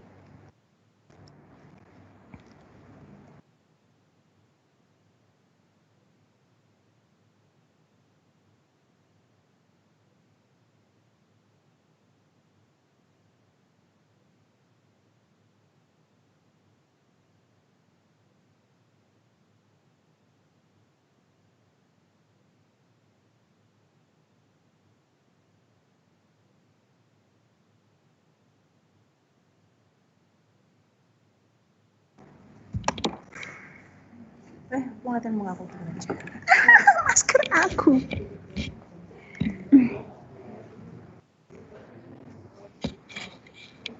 Ini sudah live. Sudah kedengaran? Oh, musuh sih. Oh, ya. Oke, halo, selamat pagi semuanya. Ya, semoga tetap semangat ya. Gimana? Sudah cukup panas belum otaknya tadi pakai bahasa Inggris gitu? Asal jangan nanti kita ke Inggris ya. Sip. Nah, ini nanti materi yang sudah diberikan akan menjadi salah satu dasar buat seluruh mahasiswa yang mengambil mata kuliah biopsikologi. Nah, mantap kan materinya? Oke, saya pengen dengar dong di Q&A Itu silahkan dituliskan apa perasaannya sekarang setelah mendengarkan materi dari Philip tadi. Silahkan.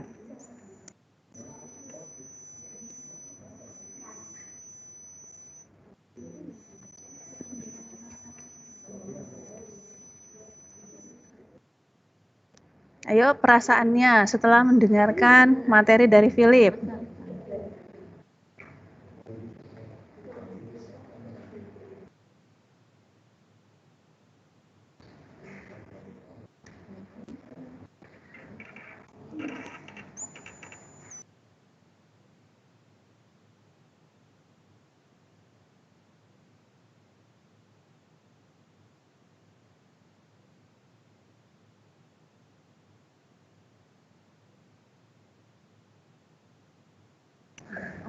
Ini masih mendengarkan toh? Belum tidur? Nah, soalnya belum ada nih Q&A-nya karena ada berita yang sangat penting yang akan saya share nanti untuk kita semua.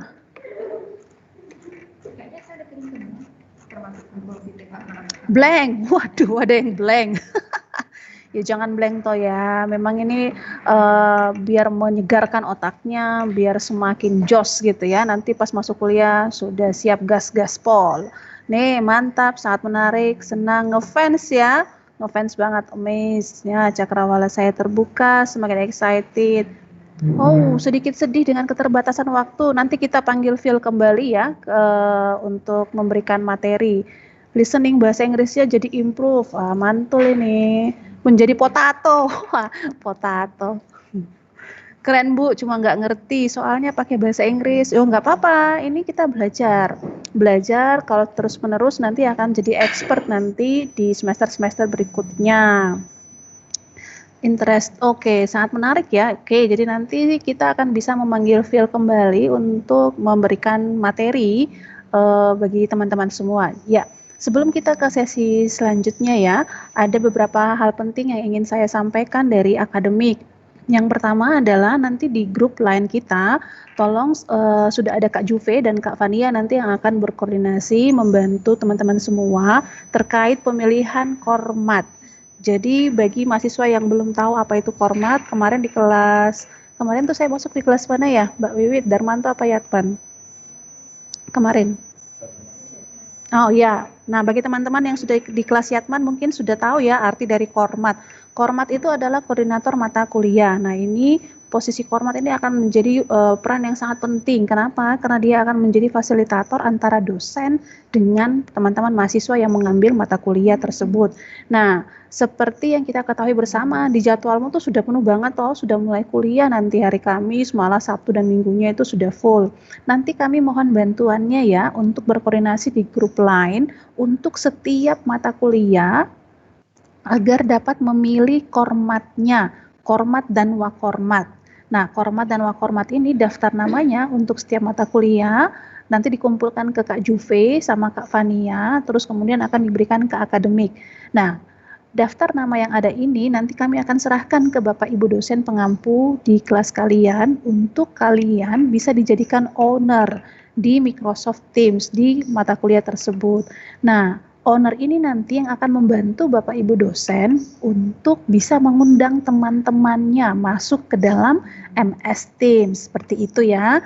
Nanti akan Bu Vio jelaskan lebih detail lagi tentang bagaimana sih caranya itu proses perkuliahan menggunakan Microsoft Teams.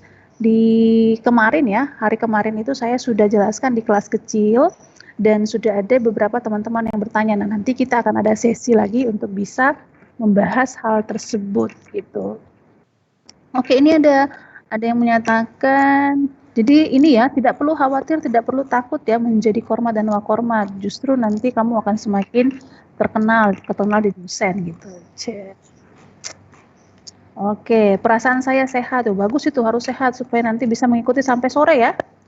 Oke, keren banget materinya, makin semangat, jos. Setelah ini nanti ketemu dengan pengampu biopsikologi, semoga nanti bisa semakin bersemangat untuk belajar, exciting, wow, sangat exciting. Seru banget, sangat membuka terhadap forensik. Iya, nanti akan ada mata kuliah psikologi forensik, tenang aja.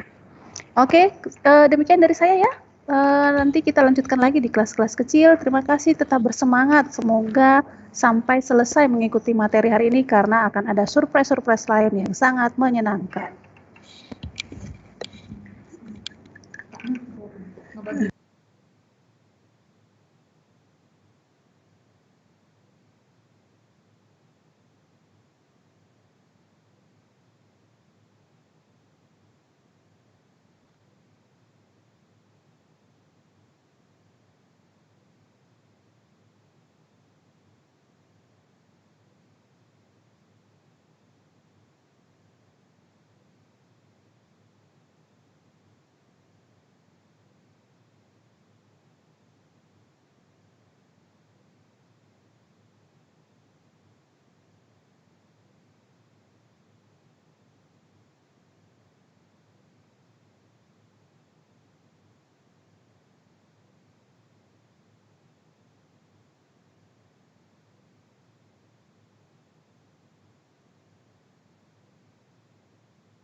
Baik, selamat pagi teman-teman semua, sudah bergabung lagi di live event, bergabung lagi di kelas besar, ini dari kelas Darmanto dan kelas Yatman, sudah hadir semua. Baik, untuk acara berikutnya, ini ada paparan tentang perguruan tinggi di era revolusi industri 4.0 dan kehidupan baru pasca pandemi atau new normal. Kemudian nanti akan dilanjutkan dengan materi kesadaran lingkungan hidup dan kesiapsiagaan bencana di perguruan tinggi. Untuk materi yang pertama nanti akan disampaikan oleh narasumber yang sangat berbobot, sangat kompeten. Itu nanti akan disampaikan langsung oleh Ibu Dekan, Ibu Dian Ratna Sawitri, SPC, MSI, PhD, nanti langsung akan memberikan paparan materinya. Kemudian akan ditemani oleh moderator, yaitu Ibu Agustin Erna Fatmawati, SPC, MA. Nah, teman-teman semua sudah siap semua ya untuk mendengarkan dan melihat paparan ini. Nanti ditunggu pertanyaan-pertanyaan kritisnya seperti biasa. Terima kasih, waktu sepenuhnya saya kembalikan, saya serahkan ke moderator dan narasumber. Silakan.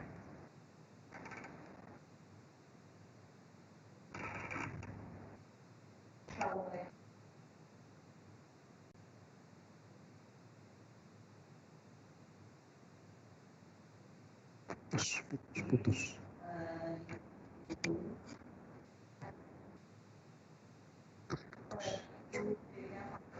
Suaranya putus-putus. Putus-putus.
Baik, terima kasih untuk Bu Witri dan Bu Agustin.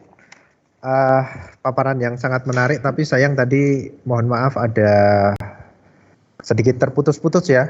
Bukan sedikit, Teng. Beberapa bagian memang terputus-putus dan agak kurang jelas. Nah, besok lebih jelasnya lagi bertanya langsung dengan Bu Witri atau Bu Agustin pada saat perkuliahan sudah berjalan. Nah, untuk selanjutnya ini ada paparan mengenai kesadaran lingkungan hidup dan kesiapsiagaan bencana di perguruan tinggi yang akan disampaikan oleh Bapak Imam Setiawan SPMA. Beliau juga dosen Fakultas Psikologi, tetapi dalam hal ini beliau mewakili tim Didat Fakultas Psikologi.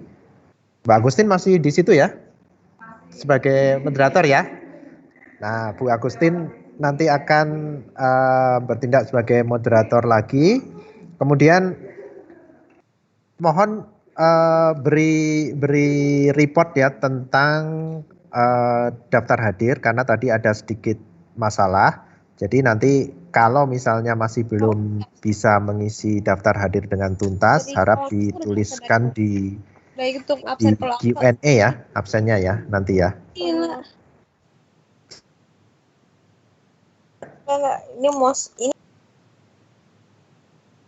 Baik, terima kasih. Waktu sepenuhnya saya serahkan ke moderator dan narasumber. Silakan untuk memulai sesi berikutnya. Terima kasih.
Terima kasih Mas Imam dan Mbak Agustin.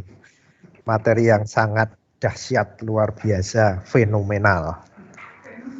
Baik, teman-teman, nanti kita kembali lagi jam 13 untuk mengikuti paparan materi tentang budaya, etika, dan norma-norma kehidupan kampus. Ini materi yang sangat penting untuk selama perjalanan Anda kuliah di Fakultas Psikologi Universitas Diponegoro.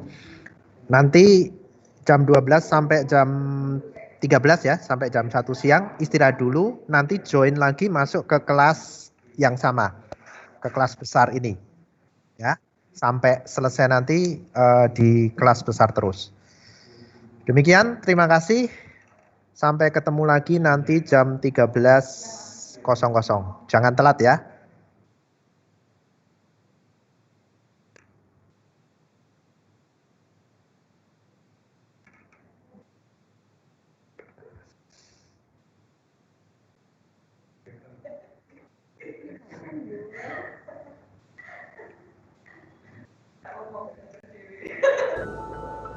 Sudah.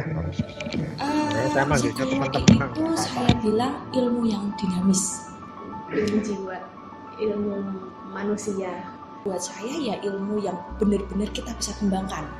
Ilmu-ilmu yang applicable ketika itu bisa diaplikasikan di masyarakat, keluarga, organisasi.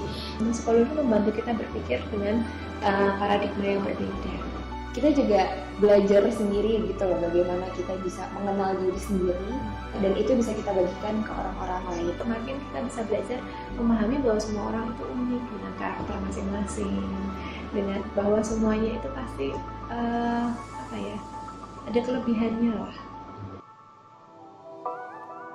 We, the Faculty of Psychology, is part of the phases of Diponegoro University, always prioritize quality, improvement, and growth of our education programs and services to create the best young generations for Indonesia.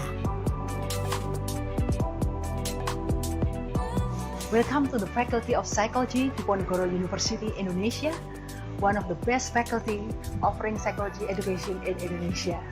You want to know more? This is us.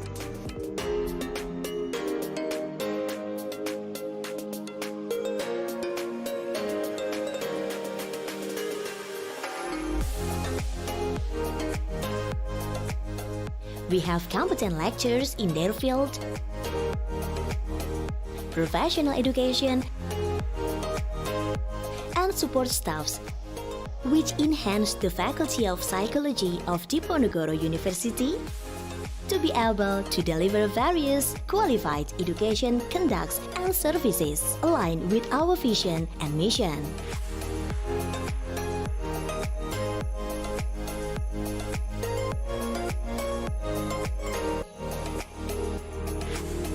The Faculty of Psychology Diponegoro University has two programs. First, we have Bachelor of Psychology program. In this program, we teach general psychology, which include educational psychology, developmental psychology, experimental and general psychology, social psychology, and also industrial and organizational psychology. The second one, we have Magister Science program. In this program, we offer two study focuses. First, we have family psychology, and the second one, we have mental health. We also have 4 research centers. First of all, we have Family Empowerment Center. The second one, we have Aging Research Center. The third one, we have Center for Experimental and Psychometric Studies. And the last one, we have Center for Career and Capacity Development Studies. Activities of students and our colleagues in research and also self-development and also service to the community. We are strong in our networking and collaborate to advance our both academic or non-academic programs and activities in the faculty. We are strongly supported by industrial networks and all the best universities throughout the world.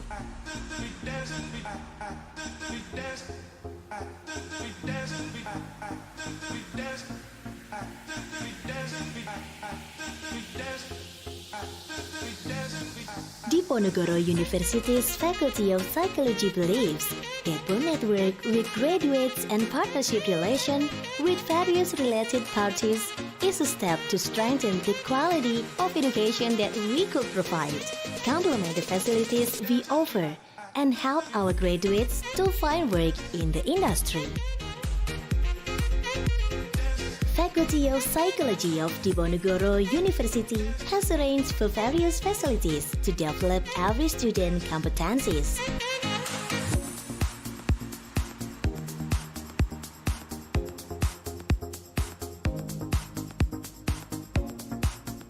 We recognize the importance of communication between lecturers, students, other academics, and the public.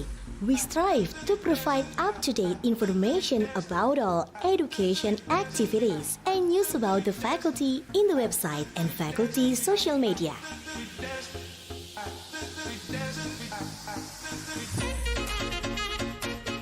The Faculty of Psychology, Diponegoro University fully supports student competency development activities as expression of our passion to yield graduates who have values in business, strong leadership characteristics, and the ability to work in team.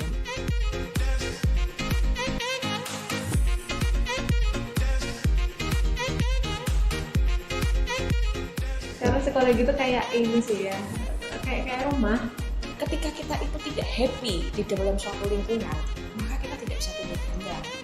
Jadi di sini ya kerasa banget sih kalau misalnya lingkungan di Fakultas Psikologi ini tuh benar-benar suportif banget. Tentunya menjadi pilihan yang terbaik juga untuk adik-adik menimba ilmu di Semarang.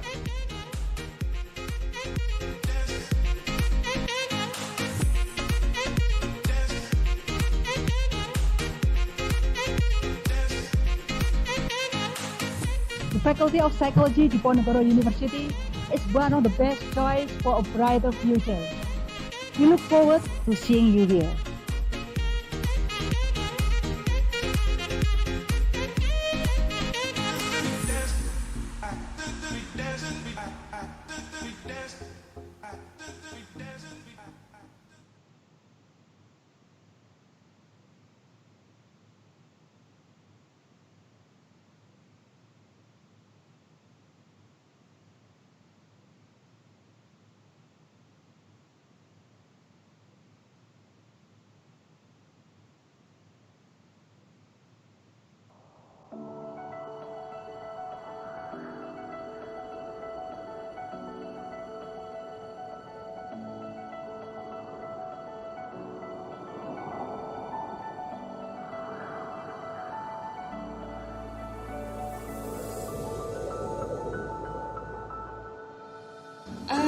Psikologi itu saya bilang ilmu yang dinamis, ilmu jiwa, ilmu manusia. Buat saya ya ilmu yang benar-benar kita bisa kembangkan, ilmu-ilmu yang applicable ketika itu bisa diaplikasikan di masyarakat, keluarga, organisasi. Psikologi membantu kita berpikir dengan paradigma yang berbeda. Kita juga belajar sendiri gitu loh, bagaimana kita bisa mengenal diri sendiri dan itu bisa kita bagikan ke orang-orang lain. Makin kita bisa belajar memahami bahwa semua orang itu unik dengan karakter masing-masing, dengan bahwa semuanya itu pasti ada kelebihannya lah. We, the Faculty of Psychology, is part of the phases of Diponegoro University, always prioritize quality, improvement, and growth of our education programs and services to create the best young generations for Indonesia. Welcome to the Faculty of Psychology Diponegoro University Indonesia, one of the best faculty offering psychology education in Indonesia. You want to know more? This is us.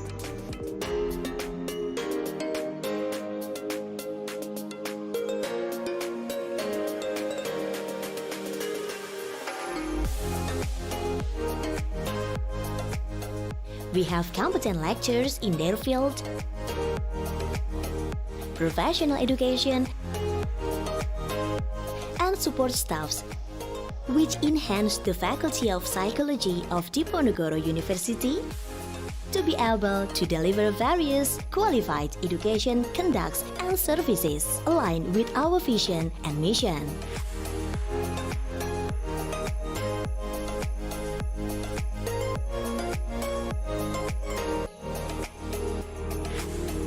The Faculty of Psychology Diponegoro University has two programs. First, we have Bachelor of Psychology program. In this program, we teach general psychology, which include educational psychology, developmental psychology, experimental and general psychology, social psychology, and also industrial and organizational psychology. The second one, we have Magister Science program. In this program, we offer two study focuses. First, we have family psychology, and the second one, we have mental health. We also have 4 research centers. First of all, we have Family Empowerment Center. The second one, we have Aging Research Center. The third one, we have Center for Experimental and Psychometric Studies. And the last one, we have Center for Career and Capacity Development Studies. Activities of students and our colleagues in research and also self-development and also service to the community. We are strong in our networking and collaborate to advance our both academic or non-academic programs and activities in the faculty. We are strongly supported by industrial networks and all the best universities throughout the world.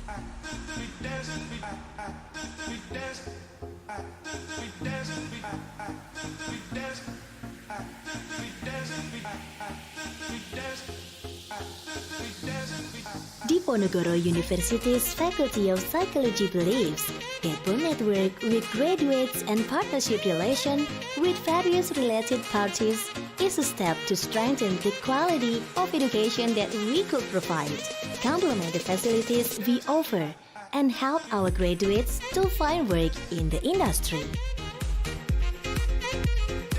Faculty of Psychology of Diponegoro University has arranged for various facilities to develop every student competencies.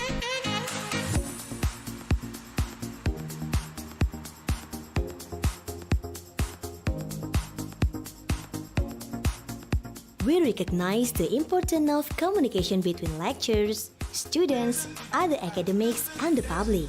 We strive to provide up-to-date information about all education activities and news about the faculty in the website and faculty social media.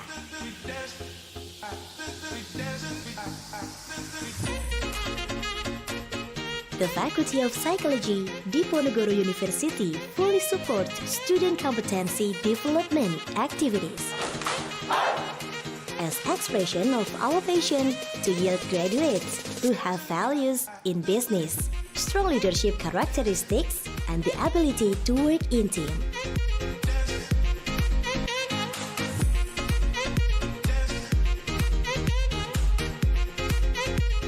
Karena psikologi itu kayak ini sih ya, kayak rumah. Ketika kita itu tidak happy di dalam suatu lingkungan, maka kita tidak bisa tumbuh kembang. Jadi di sini ya kerasa banget sih kalau misalnya lingkungan di Fakultas Psikologi Undip ini tuh benar-benar suportif banget. Tentunya menjadi pilihan yang terbaik juga untuk adik-adik menimba ilmu di Semarang.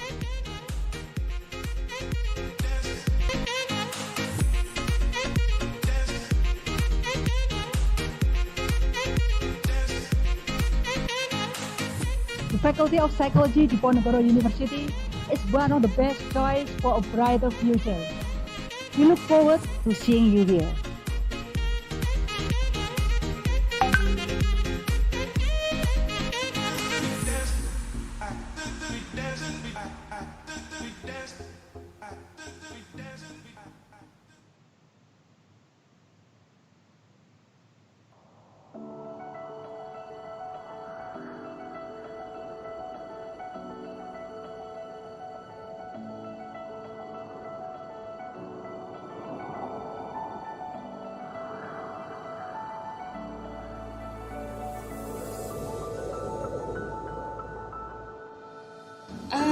Psikologi itu saya bilang ilmu yang dinamis. Ilmu jiwa, ilmu manusia. Buat saya ya ilmu yang benar-benar kita bisa kembangkan. Ilmu-ilmu yang applicable ketika itu bisa diaplikasikan di masyarakat, keluarga, organisasi. Psikologi itu membantu kita berpikir dengan paradigma yang berbeda.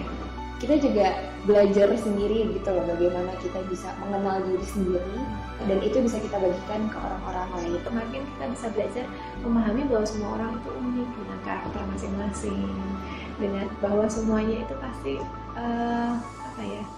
ada kelebihannya lah.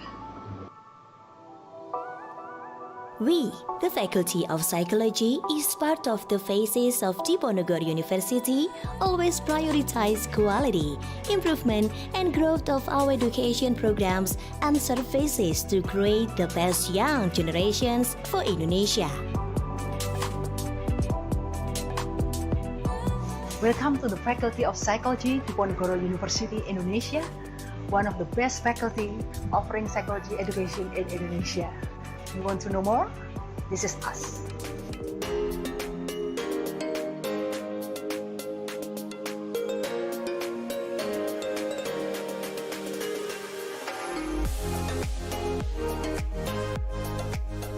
We have competent lecturers in their field,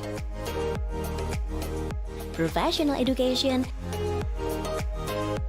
and support staffs, which enhance the Faculty of Psychology of Diponegoro University to be able to deliver various qualified education conducts and services aligned with our vision and mission.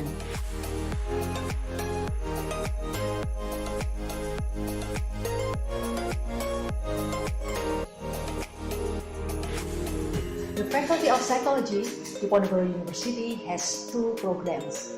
First, we have Bachelor of Psychology program. In this program, we teach general psychology, which include educational psychology, developmental psychology, experimental and general psychology, social psychology, and also industrial and organizational psychology. The second one, we have Magister Science program. In this program, we offer two study focuses. First, we have family psychology, and the second one, we have mental health. We also have 4 research centers. First of all, we have Family Empowerment Center. The second one, we have Aging Research Center. The third one, we have Center for Experimental and Psychometric Studies. And the last one, we have Center for Career and Capacity Development Studies. Activities of students and our colleagues in research and also self-development and also service to the community. We are strong in our networking and collaborate to advance our both academic or non-academic programs and activities in the faculty. We are strongly supported by industrial networks and all the best universities throughout the world.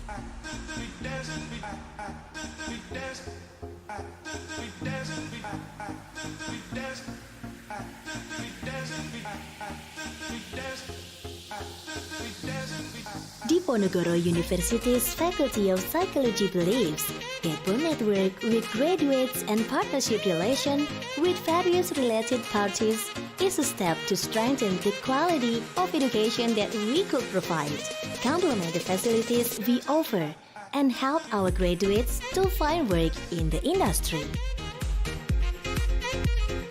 Faculty of Psychology of Diponegoro University has arranged for various facilities to develop every student competencies.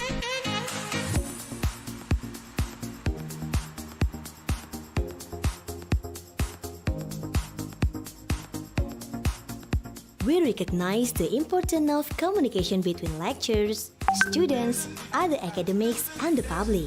We strive to provide up-to-date information about all education activities and news about the faculty in the website and faculty social media.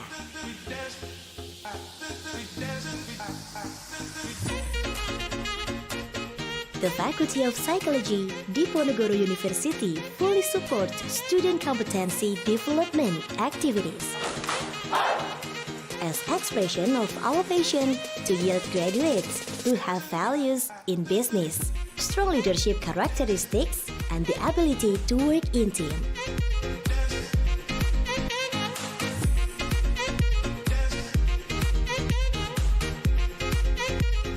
Karena psikologi itu kayak ini sih ya, kayak rumah. Ketika kita itu tidak happy di dalam suatu lingkungan, maka kita tidak bisa tumbuh kembang. Jadi di sini ya kerasa banget sih kalau misalnya lingkungan di Fakultas Psikologi Undip ini tuh benar-benar suportif banget. Tentunya menjadi pilihan yang terbaik juga untuk adik-adik menimba ilmu di Semarang.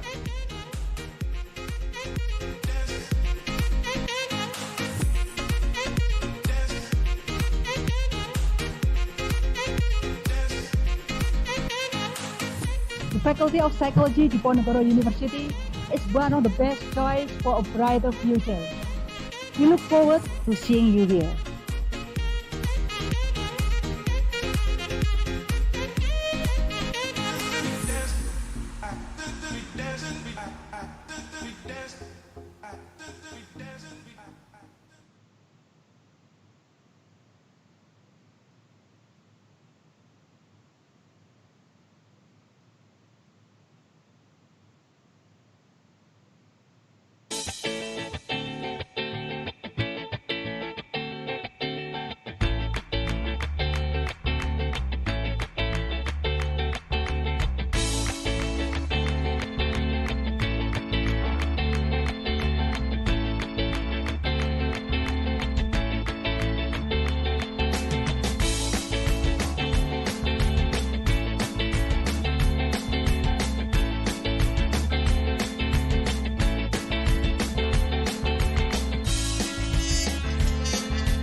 bilang ilmu yang dinamis. Ilmu jiwa, ilmu manusia. Buat saya ya ilmu yang benar-benar kita bisa kembangkan. Ilmu-ilmu yang applicable ketika itu bisa diaplikasikan di masyarakat, keluarga, organisasi. Kalau itu membantu kita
Gantian. Sebentar ya. Bentar. Biar pantas dulu. Nah. Wingi tiwas ngomong dulang ping bola bali saya gentenan sih. Santai Mas, santai ya.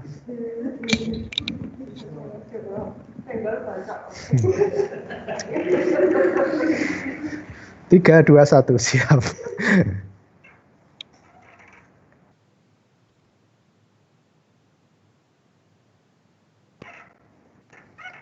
Baik, selamat siang. Assalamualaikum warahmatullahi wabarakatuh. Selamat bergabung kembali di PKKMB, kelas PKKMB kelas besar. Teman-teman semua, kita akan masuk ke sesi yang kelima di hari ini. Ini ada materi tentang budaya, etika dan norma-norma kehidupan kampus yang akan disampaikan oleh narasumber Ibu Kostri Ganes, SPC MSI Med, sebentar lagi doktor.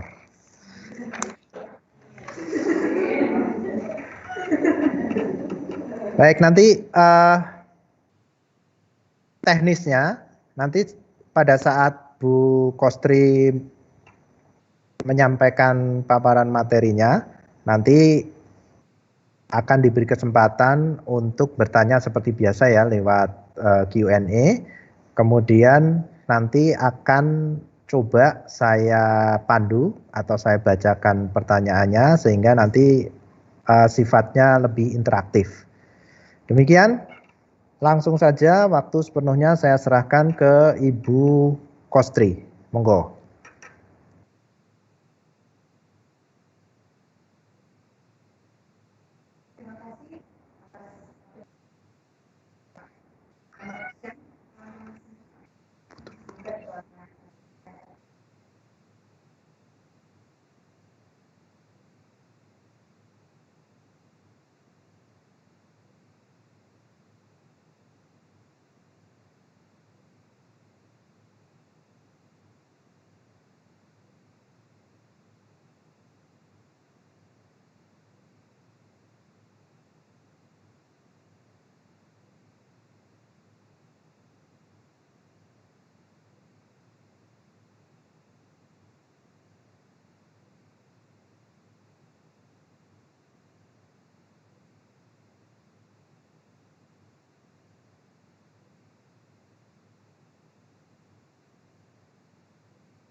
Ada 3 pertanyaan Bu, terima kasih.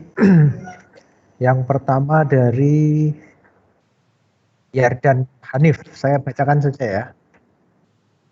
Permisi Bu, saya Yardan Hanif, mau bertanya. Karena ada selisih waktu di tempat saya, maksudnya ada selisih itu berarti dia waktu Indonesia Tengah atau waktu Indonesia Barat ya. Saya mau bertanya Bu, apakah boleh meninggalkan kelas untuk melaksanakan sembahyang Bu, yang ditakutkan saya memotong pertemuan hingga akhirnya harus meninggalkan pertemuan Bu, seperti contohnya sholat Jumat Bu, itu bagaimana ya Bu? Terima kasih Bu. Misalnya di jadwal kuliah, kan kalau di jam sini 11 berarti di sana sudah masuk sholat Jumat. Nah itu bagaimana? Mekanismenya bagaimana itu? Apakah dia takut sekali ditinggal sholat, dikira bolos gitu ya? Begitu Bu, silakan.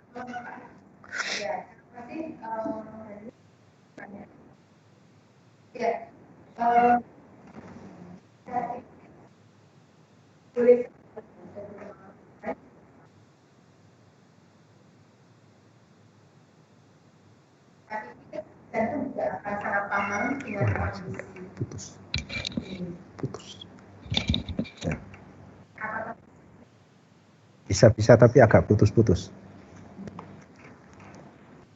Nah. Anda tetap bisa dan saya akan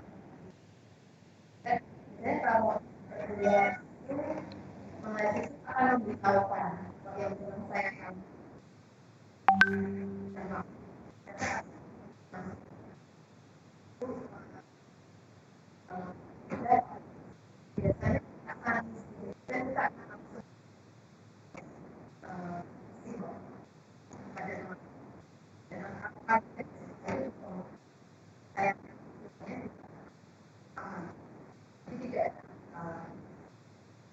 Jadi kalau saya nanti konsekuensinya ada tapi biasanya untuk jam-jam ibadah seperti itu biasanya memutuskan untuk memberikan waktu jeda.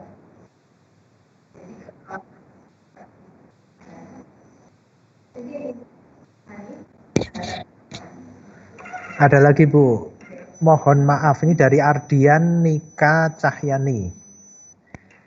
Mohon maaf, izin bertanya Bu, bagaimana cara kita menyikapi fenomena catcalling yang dapat terjadi di mana saja?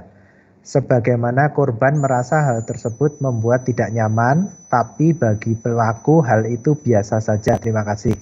Dan ini konteksnya mungkin kalau itu terjadi di kampus itu bagaimana gitu?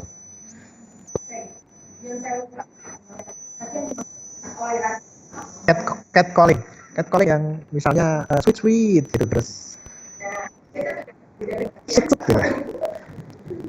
Ya, untuk catcalling ini berarti seperti apa? Ya, ya,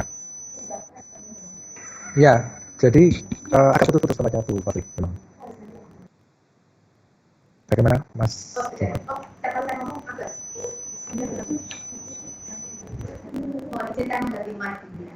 Sabar ya, untuk Ardian, sabar sebentar.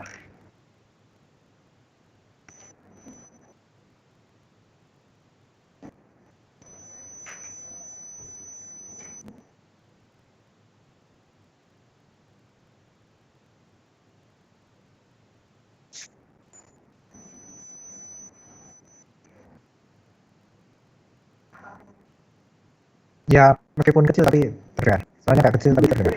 Suaranya ya yang kecil ya.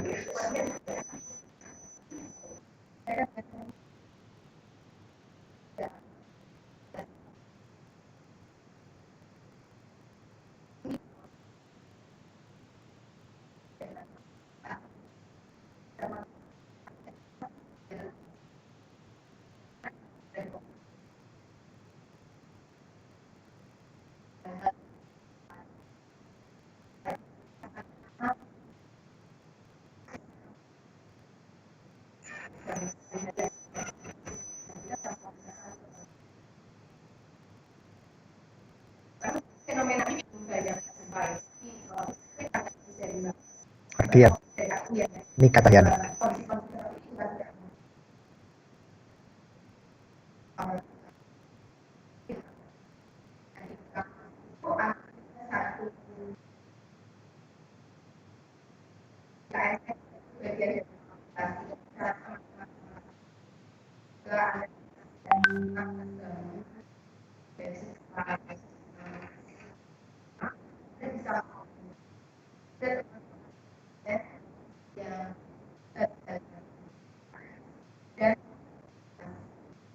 Badan Konsultasi Mahasiswa Fakultas.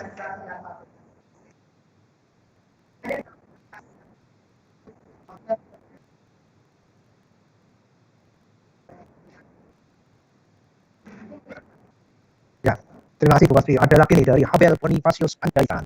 Selamat siang Bu, saya Habel Bonifasius Panjaitan. Izin bertanya, di Fakultas Psikologi mulai dari semester berapakah mahasiswa bisa mendaftar untuk menjadi mapres? Apa saja syarat yang dibutuhkan? Terima kasih. Wah, ini semangat sekali nih. Mapres.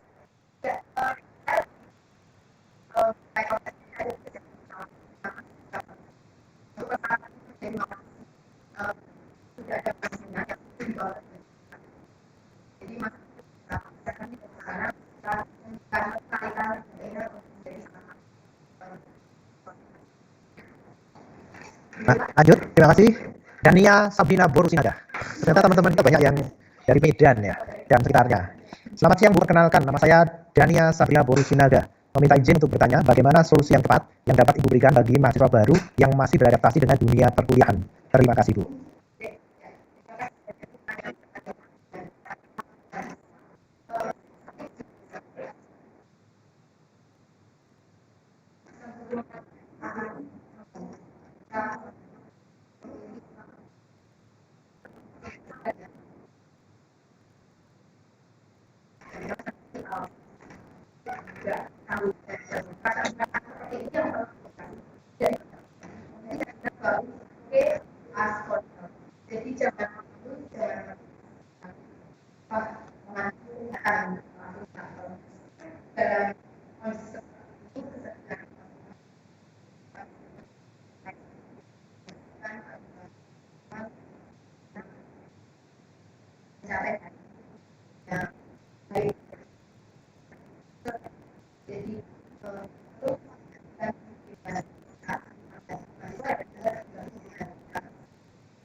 Apakah masih ada waktu nih? Kalau masih, ini masih ada. Masih ya? Masih kuat ya Bu Kostri ya? Ini dari Giovanna Brigida Christabel. Selamat siang Bu, saya Giovanna Brigida Christabel izin bertanya mengenai etika menghubungi dosen. Wah, berat ini pertanyaannya. Jika ada mahasiswa menghubungi dosen, sudah baik dan benar, baik dari segi bahasa maupun waktu, tetapi dosen yang dihubungi tidak menjawab, padahal sudah dibaca atau sedang online. Apakah mahasiswa boleh mengirim ulang pesannya atau harus menunggu dosen tersebut menjawab dulu ya Bu? Terima kasih Bu, selamat siang.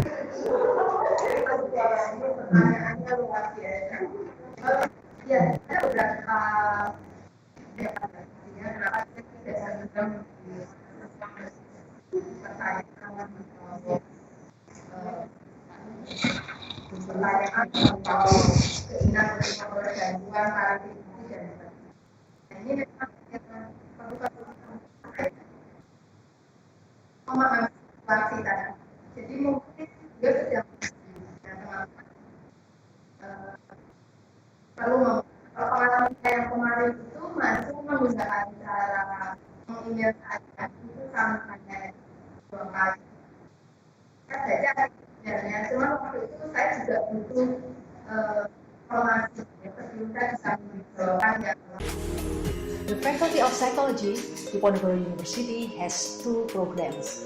First, we have Bachelor of Psychology program. In this program, we teach general psychology, which include educational psychology, developmental psychology, experimental and general psychology, social psychology, and also industrial and organizational psychology. The second one, we have Magister Science program. In this program, we offer 2 study focuses. First, we have family psychology, and the second one, we have mental health. We also have 4 research centers. First of all, we have Family Empowerment Center. The second one, we have Aging Research Center. The third one, we have Center for Experimental and Psychometric Studies. And the last one, we have Center for Career and Capacity Development Studies.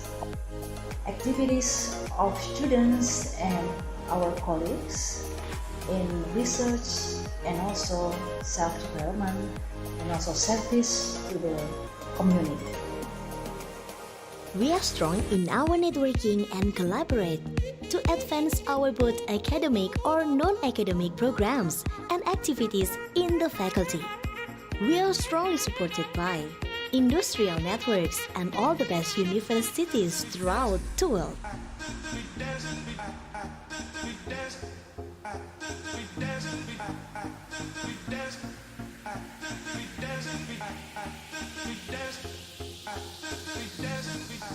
Diponegoro University's Faculty of Psychology believes that will network with graduates and partnership relation with various related parties is a step to strengthen the quality of education that we could provide, complement the facilities we offer, and help our graduates to find work in the industry.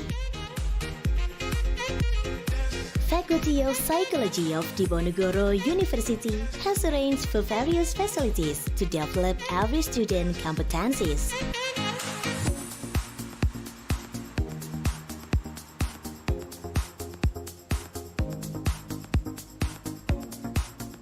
We recognize the importance of communication between lecturers, students, other academics, and the public. We strive to provide up-to-date information about all education activities and news about the faculty in the website and faculty social media.